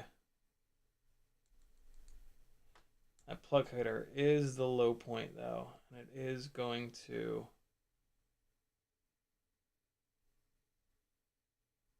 just barely hit that. Okay, this is also going to give you an idea of how much stack spacing you need, and just kind of looking at this, it's looking like I need about 2 millimeters. So luckily, I've got 2 millimeter spacers ready to go. What's up, CMYK? All right, so let's get a couple of... What color am I doing this thing with? Red? Yeah, red. Let's get a couple of red 2 mil spacers going. Okay. Let's make sure these are all the same one, because I do have 2 different types of 2 millimeter spacers in there. Hold on. Hold, please! Oh, God, I dropped. Oh, God! Got it. Okay, let's see. Are these the same thing? Looks like it. Yep, they're the same thing. Okay, cool. So let's see how it spaces out with these little 2 millimeter bastards. My Amazon affiliate link is going to link you up with a nut grabber. I also have a sticker of the nut grabber. This is what it looks like. It's good for grabbing nuts. It's also good for grabbing these little round spacers. Grab it like that. Put it on the 2 millimeter standoff. And just spin it home, bro. And there you have it. Pick it up. Spin it down. All's right with the world. It's also good for grabbing nuts. I don't know if I mentioned that or not. This is the 5-prong one. They sell them in like 3 prongs, 4 prongs, 5 prongs. Nuts are 6-sided, so I got the 5-prong one, and it works great. Previously, I had the 4-prong one, and it didn't work quite as great. Denzel the Terrible says, an extra rubber spacer betwixt the boards might make them more comfy. So I sometimes do that. I sometimes don't. I'm the using rubber. So by rubber spacers, what my brain is thinking that Danzilla means is rubber, basically rubber tiny whoop grommets. And I've done that quite a bit. I try to not do it. I try to use a more solid spacer, or even a threaded spacer like these, because it'll keep the ESC like held down. What I'm worried about using rubber spacers is that on a really hard hit, the boards can smack into each other by compressing the rubber. I don't know. I haven't like noticed that the rigs that I've done that with are any less reliable or durable. So I don't know. I kind of doubt that that's happening, but yeah, I don't know. It's I originally was doing it and under the thought process of, oh, I want more soft mounting. And at some point we realized that more soft mounting is not necessarily a good thing. The rubber grommets on these flight controllers seems to kind of be the perfect amount of soft mounting, and you don't really want to go beyond these rubber grommets. So yeah, I don't know. Don't know what the right answer is. The only thing I don't like about these spacers is they're a little bit too skinny, and these rubber grommets will actually drop right down over top of them.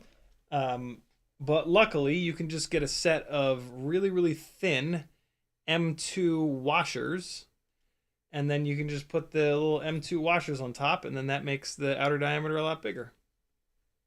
And then stuff won't fall off of them. So we're going to do that real quick here. And then the last thing that I'm going to do is put a couple of the little brass M2 to M3 adapters on here, because these grommets are sized for M3 and these are M2 screws. So I'm going to take a couple of these little brass bastards and throw them on there. And then we'll be good to go. Then we'll have this all spaced out properly. I think it'll be properly spaced out. We're going to see in a minute when I drop it down on there.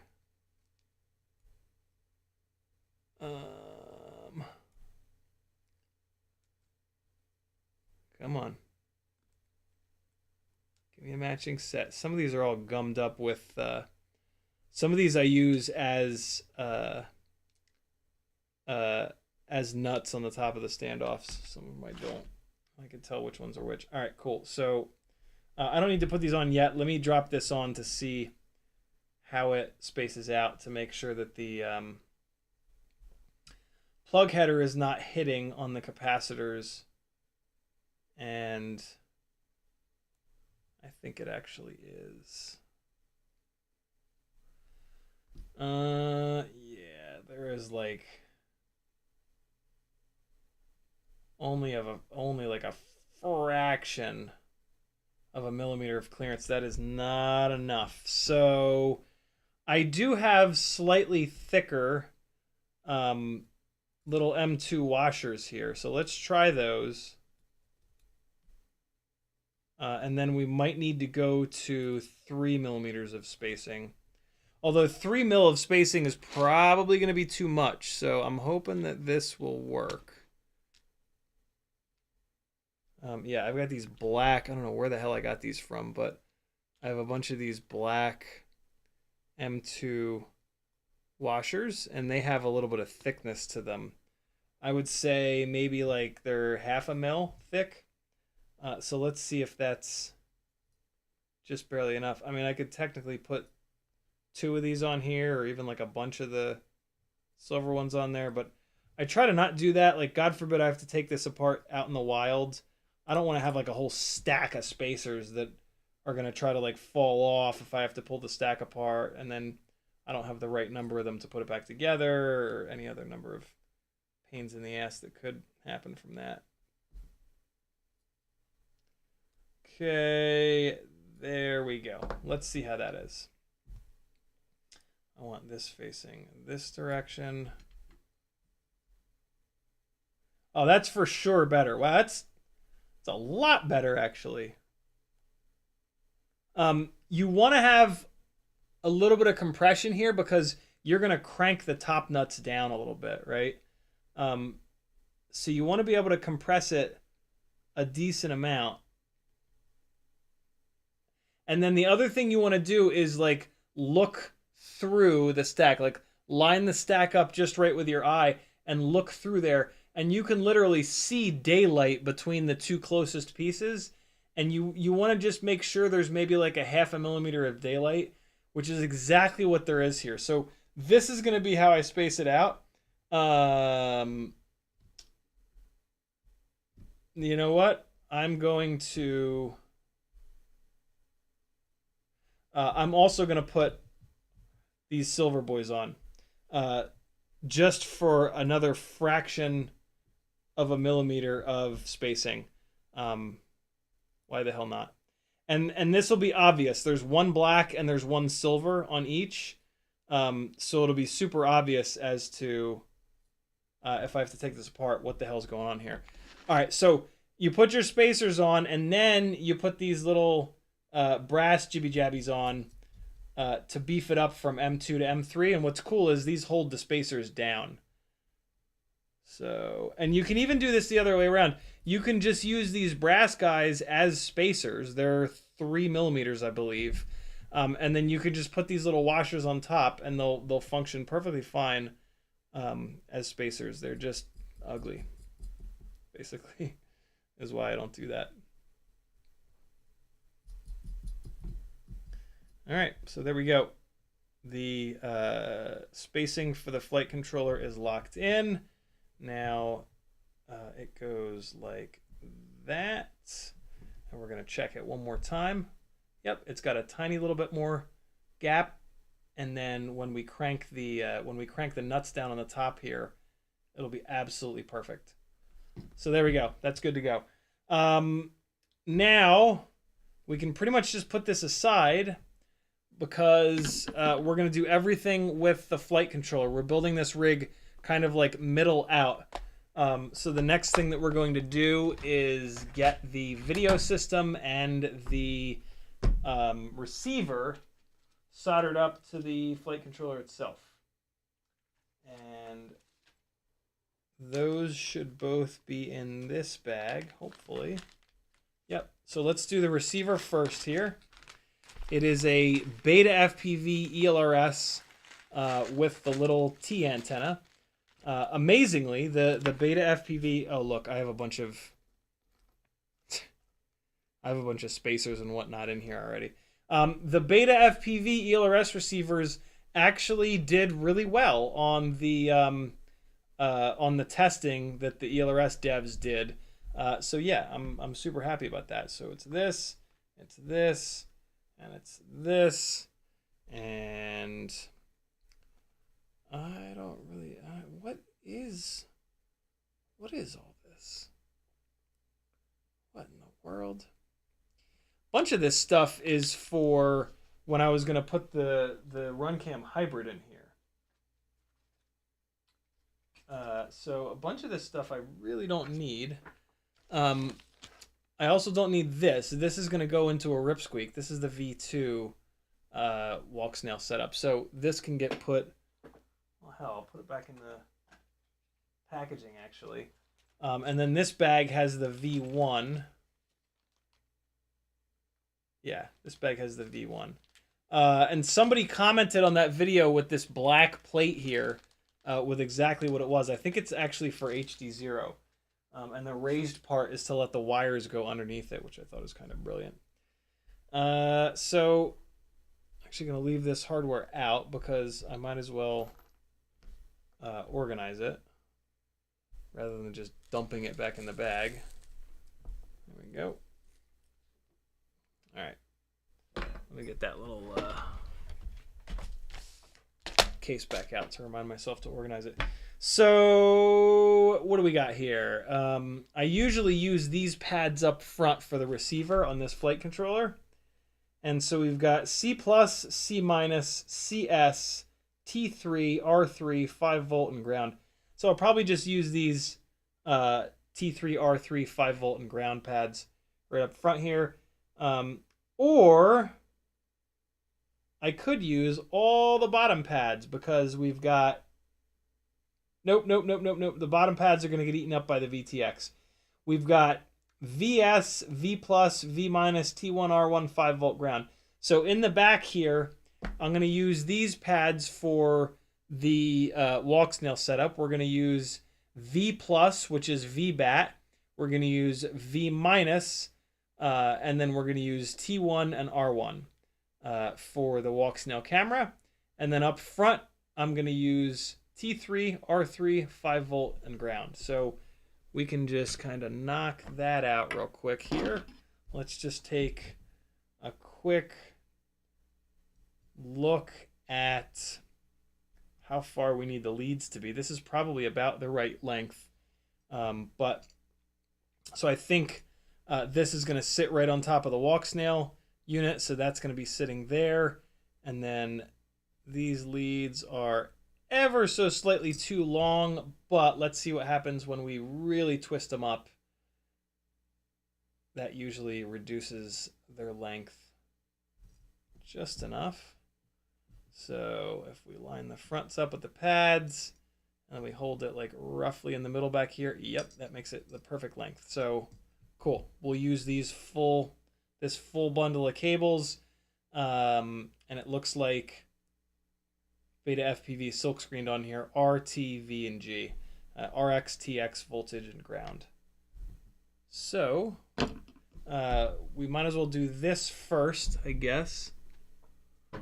And we're going to use our fun fact, this thermally resistive putty by Mass Adhesives. If you search for this, if you search for thermally resistive putty on Google, it's actually pulling a couple of my videos from the because of the timestamps. The Google indexes timestamps, and Google indexes everything that you put in your description, and I've got timestamps in many of my descriptions thanks to QuadBod and Apache Smoke Wounded Sniper. So yeah, that's pretty cool. Okay, so let's hang this guy out the back here. And we're going to go in through the top with these.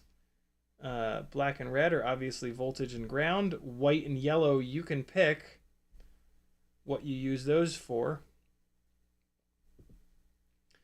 Actually, when I'm using through holes, I like to stand it up, kind of, so that you can pass the wire through one side and then bring the tip of the soldering iron in from the other side. It's actually pretty easy to do, too. So let's get some big blob of flux on here. This is way too much.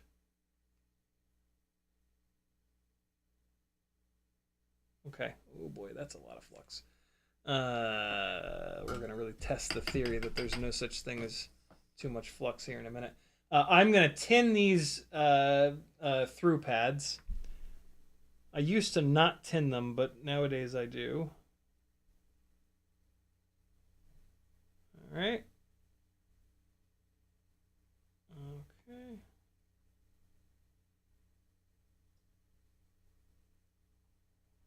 Awesome. Second one needs a little bit more. There we go.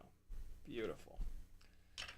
Okay, so they are tinned. We're going to work from away to closer.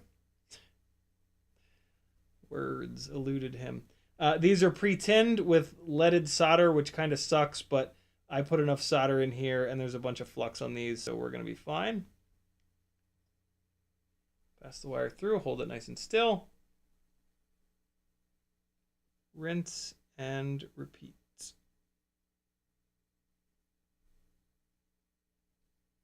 Okay, that was voltage. And then for TX, I'm going to go yellow because Y is right next to T in the alphabet.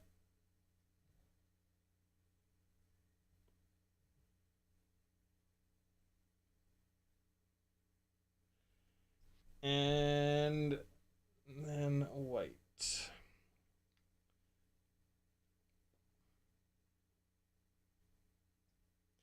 Try not to poke these too. These are very thin wires that they supplied. You want to make sure that you don't pass the wire too far through, so that the silicone is the only thing trying to pass current, because it won't. So yeah, after you do any through holes, always take a look at the backside and make sure it's not sticking too far through. In our case, we are golden. They're sticking through just the right amount. And then you're going to check this side too to make sure there's not a big gap between the silicone and the pad. And in our case, we're good to go. So what I'm now going to do is fold these guys down along the along the board itself. This way, when you shrink wrap this, these guys are totally protected and these joints aren't like hanging out. So what I'll do here, I do want to get them spun up though. So I'm going to kind of like, here, let me go to the other camera for this.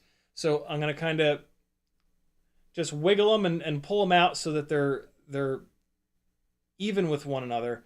And then just pull down like this a little bit and just start to spin it up. This'll keep the wire bundle like looking really nice and keep them all in the right order. And yeah, if you're obsessive like me, you'll love this. After you get a couple turns in it, you can pull down a little bit farther and then spin it up some more. I find that like spinning it up a little bit at a time gives you a cleaner end result. Kind of wiggle it back and forth here if you've already spun it up. So there we go. Spin it up a little bit more here. And once you get it to the point where it's kind of round, you can let go of it, and then you can just use the roundness of it to continue the little bit of wrappiness, which in our case we definitely want to do because we're trying to really wrap these up to shorten the wire length. So yeah, there you go. With a nice little bundle of wires. I spun it up on the top here to keep it away from this UFL because this is going to have something plugged into it. But yeah, this is what you're left with. Nice and simple, all wrapped up. Where's the bind button? I also want to try to avoid the bind button. All right, so the bind button is on the other side, so that's great. So the bind button will be far away. And then what you can do is run the other antenna out the back like this. And when you shrink wrap the whole thing, everything will be like protected. Everything will be, all of the plugs will be plugged in. The only time that this becomes kind of annoying is if you manage to break this antenna, because then you'll have to unshrink wrap it to replace the antenna. But these little 2.4 antennas are so damn small that you're probably not going to break them. So you should be kind of fine.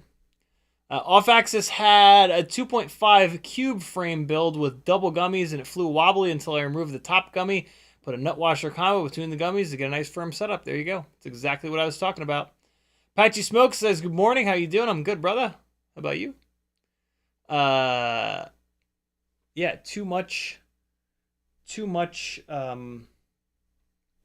soft mounting is as bad as not enough, believe it or not. And so we need a little piece of shrimp wrap. It's wrap that was previously made of shrimp, and now it's made of more shrimp. Okay, always cut a little bit too much, so I'm gonna end up cutting that down to there. I've been cutting this with scissors at this point. Cutting it with the wire cutters, you got to cut it twice, and that's not great. That ends up giving it like a little weak point. So yeah, I use scissors now to cut this stuff down because it cuts it all the way through in one hit. It's a weird little tip that I recently learned.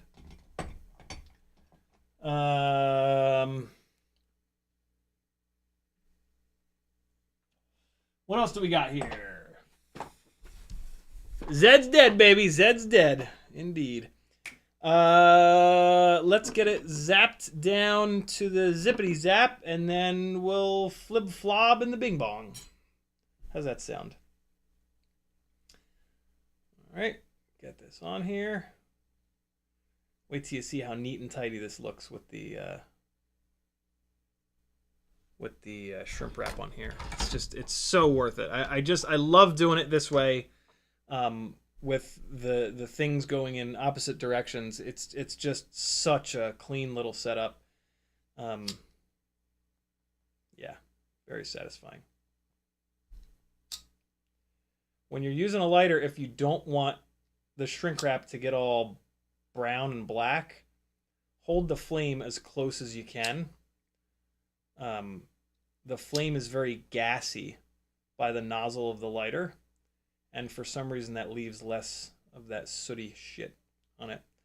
This also like somewhat waterproofs this, especially if you pinch the ends and burn the shit out of your fingers. You know, for the good of the build. And there you go. That is a somewhat waterproofed, nice little package. That is definitely not what she said.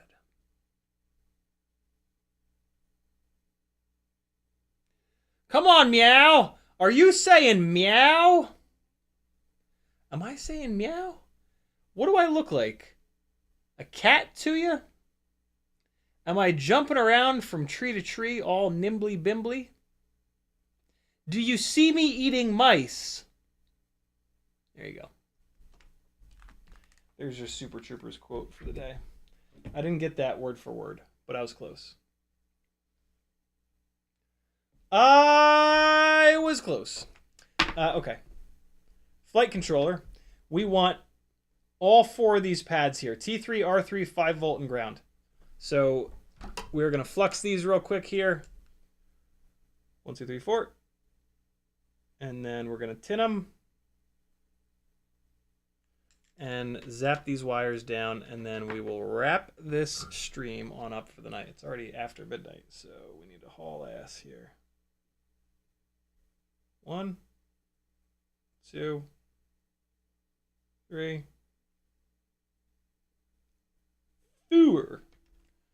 4 nice little solder joints.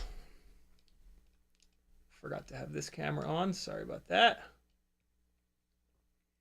And now we're going to just separate these wires out a little bit. And okay, so what do we have here? T3 is first, so that we want... Oh, for Christ's sakes. What did I say? I was doing yellow on the T. So it's going to be the white. The white is going to be the first one that we solder down here. I hope. I think that's what I said. We'll find out when we go to bind it. Next week, probably. I need the nerd goggles for this. My vision is not getting better as I get older. It's the damnedest thing. Okay. And being able to see what you're doing is really, really, really important, especially once the work gets smaller like this. So just buy some fucking nerd goggles, yo. White hooking up to T3. Here we go.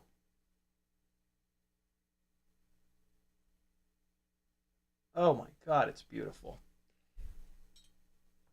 And then we're going to get a little bit of yellow action on R3.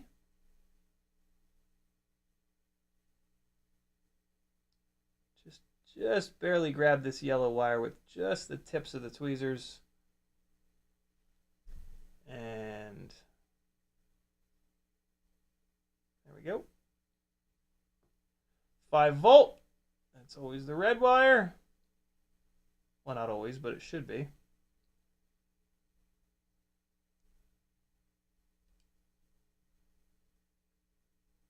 Not quite enough solder on that pad.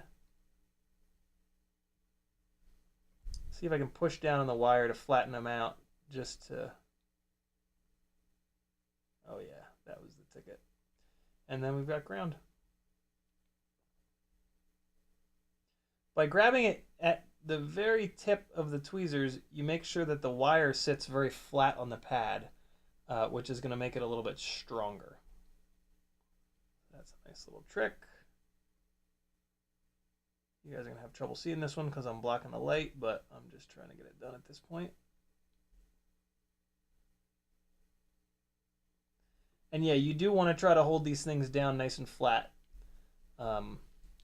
Just in case you've got like a a component that's sticking up on the board that it's next to, or just because it gives you a stronger solder joint. There we go. And so now we've got 4 nice little shiny, smooth balls. And we're good to go. You can see on the red one, there's just a tiny little bit of one strand of wire sitting on top that's not in the ball. That's totally fine. You want to make sure that the solder covers all the wires. It doesn't need to be a big raised ball on there. Technically, you want a little bit less than this. Technically, you want the joint to be convex, not concave. I think those are I always get those 2 words mixed up. But now you can see it's going to sit right here with it's going to sit right here on top of the VTX, and then this antenna has just enough room to sit in some sort of an antenna holder down here. So we've got not quite. I mean, technically speaking, we could have used a tiny little bit less wire by not wrapping these up like this, by not twisting these up like this. But I would rather have the extra wire in case I need it. If for some reason this antenna is not sticking out far enough, I can just unroll this thing to unroll a bunch of these twisted wire, and I'll get a little bit more cable length out of it. I'm not insane enough that, yeah, I'm gonna sacrifice that. You might be, and I'm down with that. Believe me, I am. If anybody is, it's me. But yeah, I always like to have a tiny little bit of extra wire, and then you just loop it up like that, and you've got yourself a little bit of extra in case you need it in the future. Cool. And that's the receiver done on the Grinderino. What do you think of that, friends? We forgot to fly.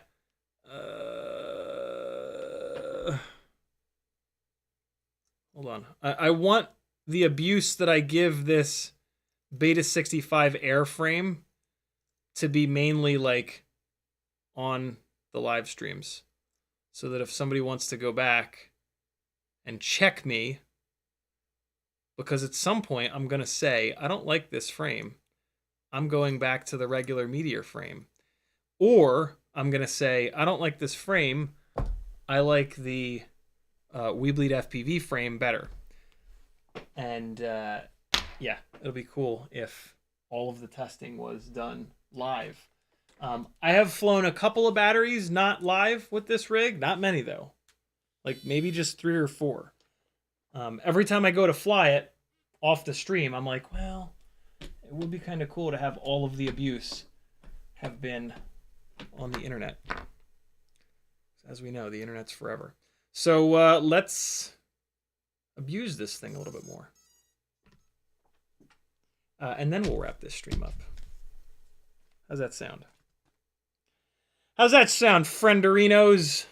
Got a little Grinderino work done. You didn't think I was going to get any work done on it tonight, did you? I know you didn't. You don't have to lie to me. Tell the truth, goddammit. What's all this weird interference? Well, it's gone now that the transmitter is connected. Hey, here we go. Oh! Oh my god. We in it tonight, my friends. I'm glad I decided to fly. Oh, you fuck. Oh! Oh! I didn't have the throttle all the way down. Uh-oh. Uh-oh. Oh, I didn't get enough throw. Oh. Come on now. Let me in there. Let me in there. Oh, I don't know what I was doing there. That was a weird, like, hey, let's go backwards now, but only really slowly.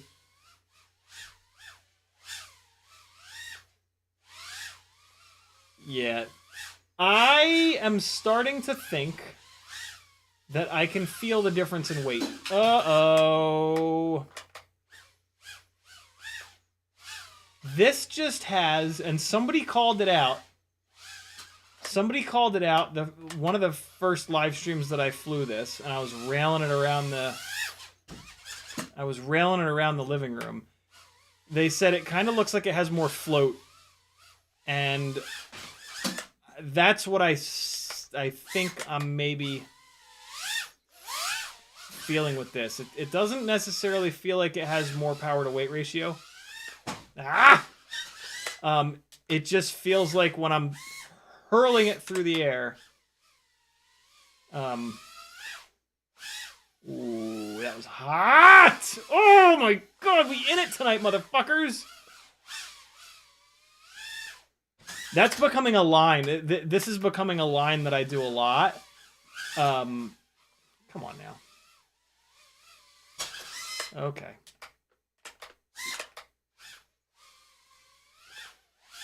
I'm starting to do this, and then... Wait, no, it's the other direction. I'm not going to stop this. Oh boy, sure I am. It's going to stop itself. This. Okay. This. Okay. This. Okay. This. Okay. This. Okay. What? Why? Why aren't you taking off? Thank you.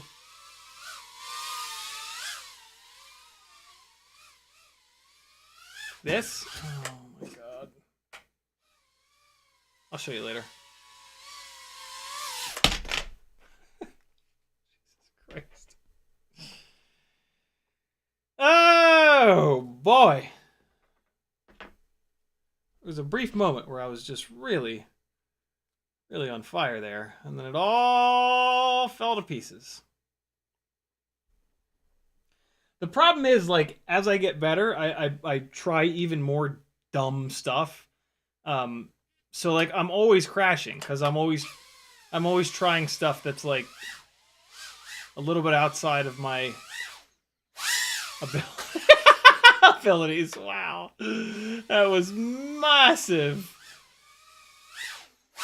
Oh my god! That's such a creepy... Oh god, no!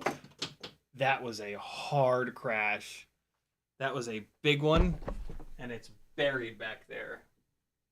Where you at, little buddy? Back here? See if I can reach you. Ooh, that was a hard hit, man. Let's just keep going. See what it sounds like. It's fine.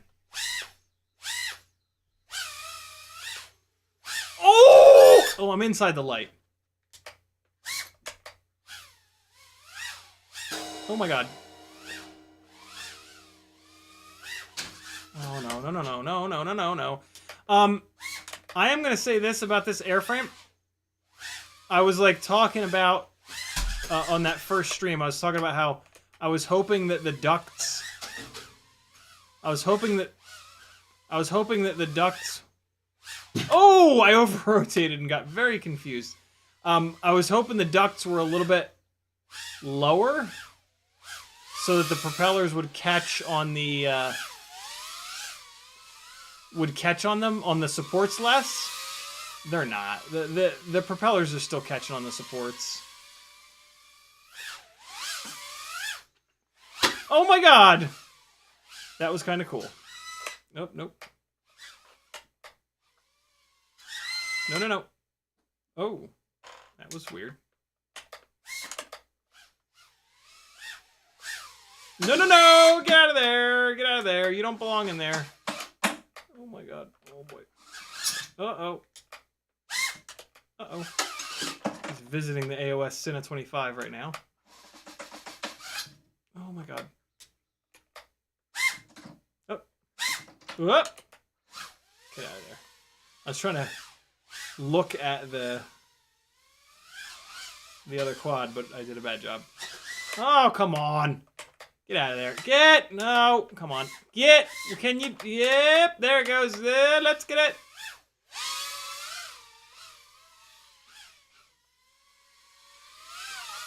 Oh, God. Oh, boy. We're hitting everything. Kind of thinking about going to those newbie drone gates, but changed my mind. Ah! Oh. Oh, hey. Just enough. Oh, come on now. Ah! Come on.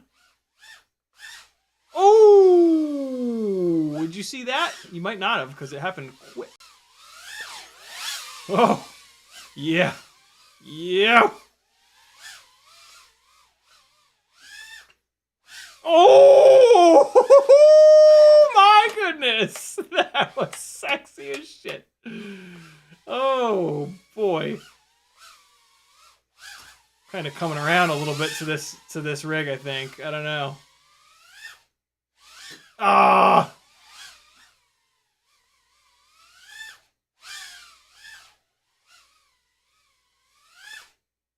Oh! Oh, that would have been so sick if that had gone through that gate. Ah. Come on. Up. Up. Good night, yo. Good night. This is a good night. Good night of flying. Let's keep it going. Two more. Two more. Oh, and these are both shitty red marker batteries. Well, if I start flying like shit, man, I have the best excuse in the world. These batteries are old and cycled out. So maybe we'll fly mediocre, and then I'll be like, I'm the best pilot in the world. The peak screws are still holding tough. Frame is still okay. In terms of like the propellers being stopped by the supports on the ducts, that's going to be probably worse on this frame, if anything, because it's lighter and it's more bendy. So yeah, I don't know. I'm very on the fence whether I like this frame better or the regular Meteor 65 better.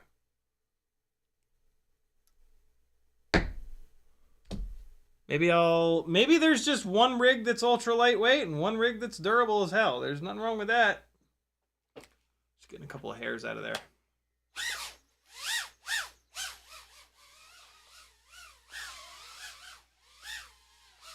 Oh, I'm hitting everything. No. I will say this. This build has a problem with too much turtle mode. And that's a new development. Oh! Oh! We're just slapping it off the ground left and right. Ah! See that? Oh no! Oh my god, we got 1 second of flying before crashing again. Welcome to the CiottiFPV show.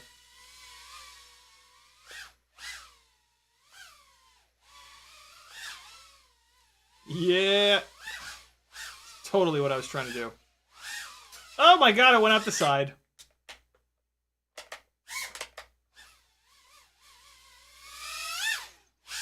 Oh my god! In it tonight, my friends.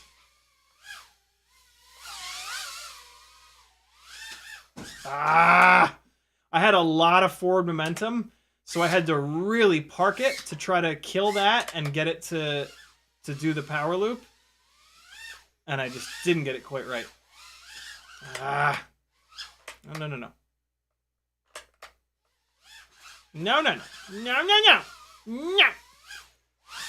Oh my god, it went out the side again. What is happening there?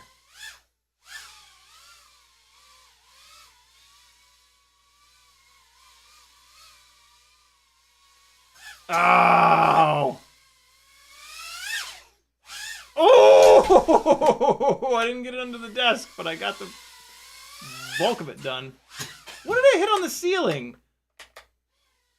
What did it hit? That was weird.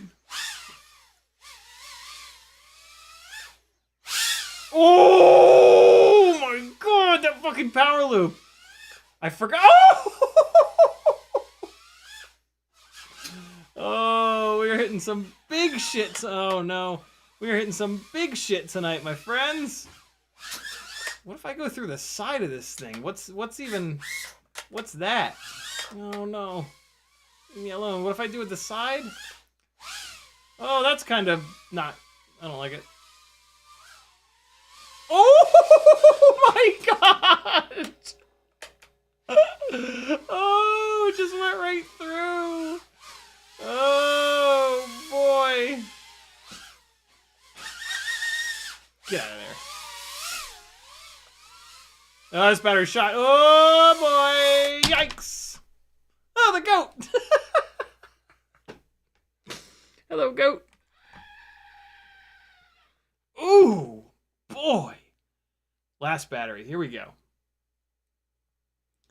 Yeah, this frame's starting to get beat up. I can see those creases are getting worse.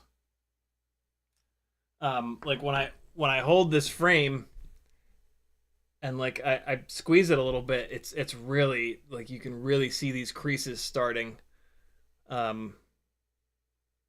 Yeah, that's probably why the props are catching on the thingies.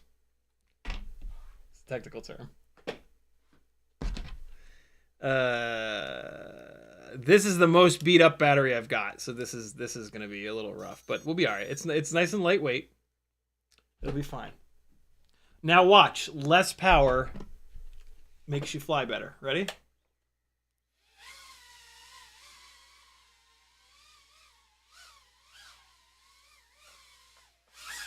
Stop it. Or not. Or so. Ah!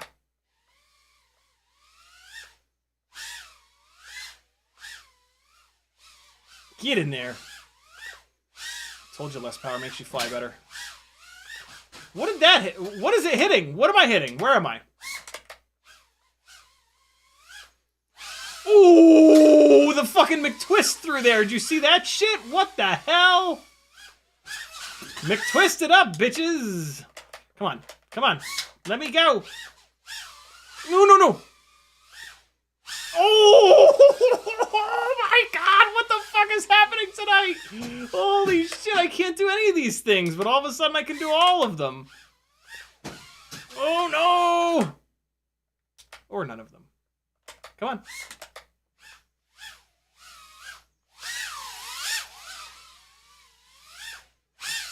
Get in there, Lewis! Oh, fuck you! Oh my god! Oh, shitters. Watch this, I'm gonna try something new. I've been thinking about this in the living room, but I can maybe do it here. Ready? Oh boy. Can't even get through the gate properly. Hold on. Alright, let's see if this works. I don't know if it will or not. Oh, it doesn't look right. What I'm trying to do is a roll in the middle of a power loop. So like, but the problem is I'm looking up at the ceiling, so I have to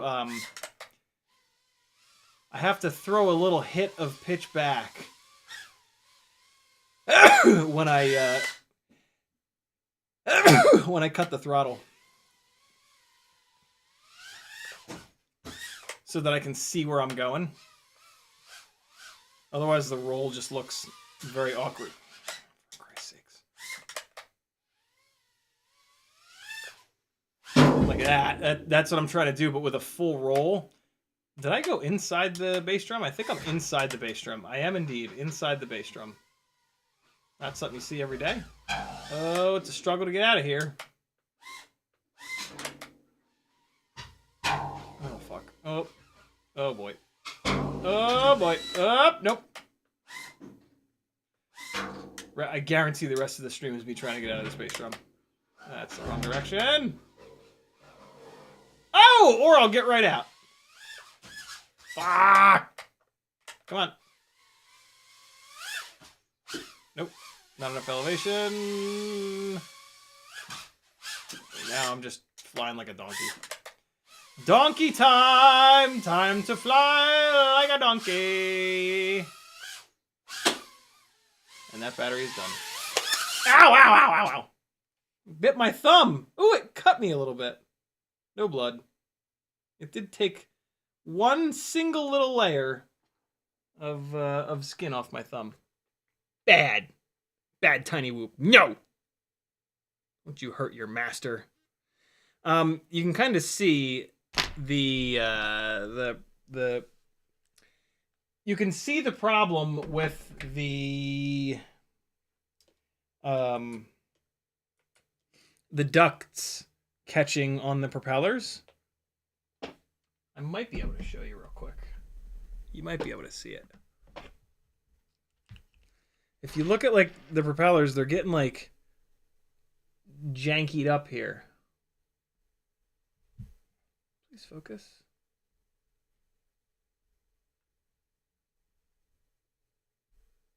See it? There you go. That's from it hitting the support. Kind of like right there. You know what I mean? So yeah, it's still hitting the supports. Basically, when I hit shit, the support is flexing upwards, and then as the propeller comes around, it's catching it. Whap. And that stops the propeller dead. We want a frame with the ducts lower, so that it just brushes off the, there's the duct material, it just brushes off the duct material. It can maybe keep spinning.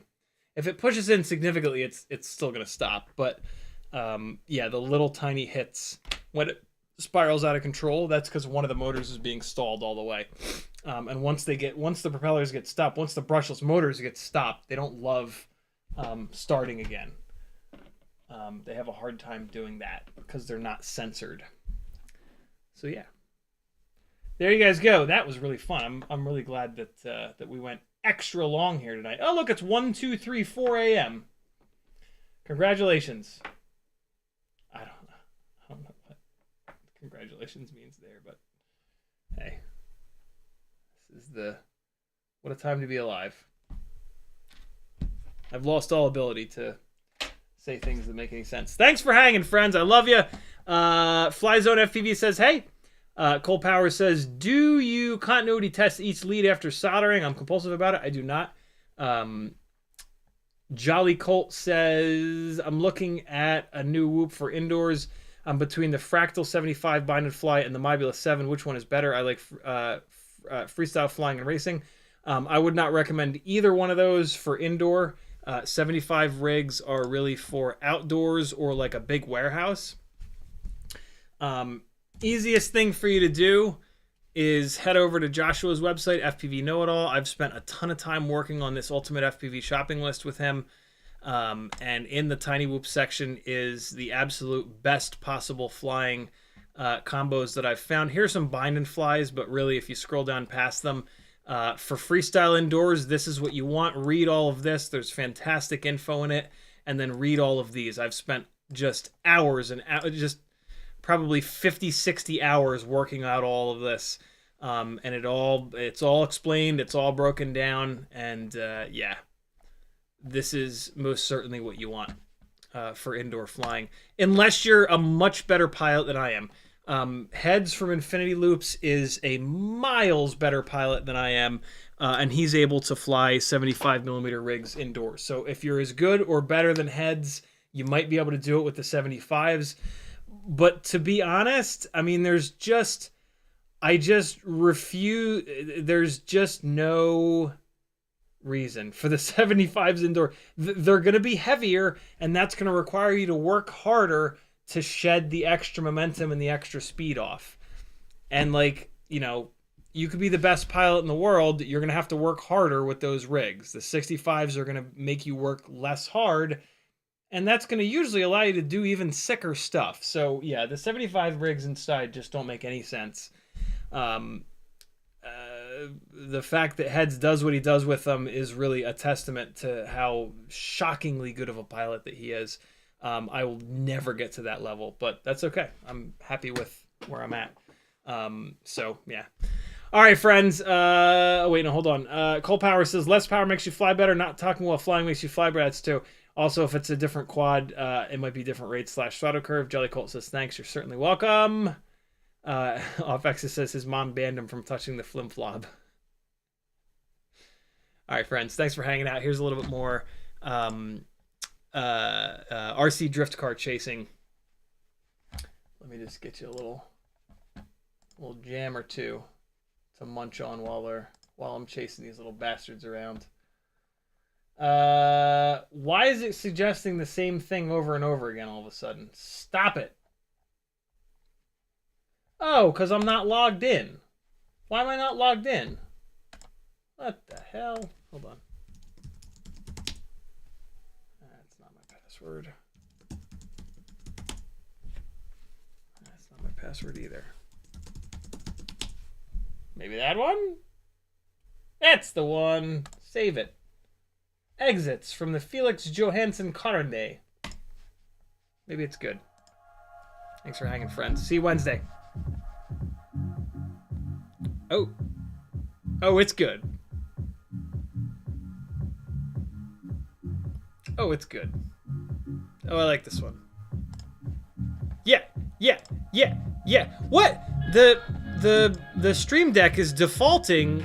Oh man, the Stream Deck is a fucking mess right now. Wow. Get your shit together, Elgato. Holy Christ. Wow. Bad,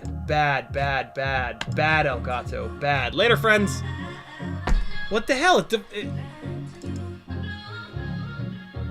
The Stream Deck is unusable at this point.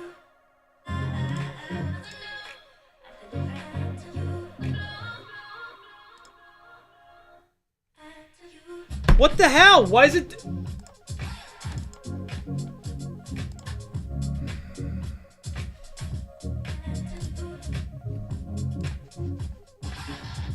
Later, friends. No, what? Come on, man! What? Why?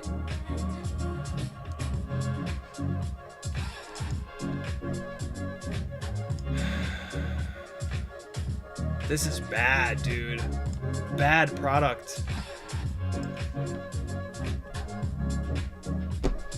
And now I can't. Fuck, man. Fuck you, Elgato, you fuckfaces.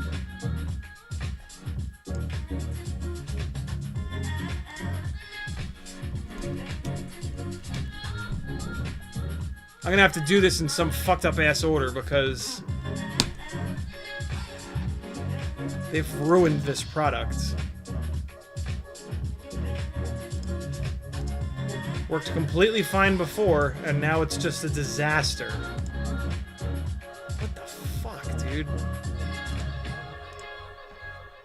Alright, so I have to go like this first, and then so it's gonna come in all weird. Sorry, guys. Send Elgato an email that says you guys suck balls.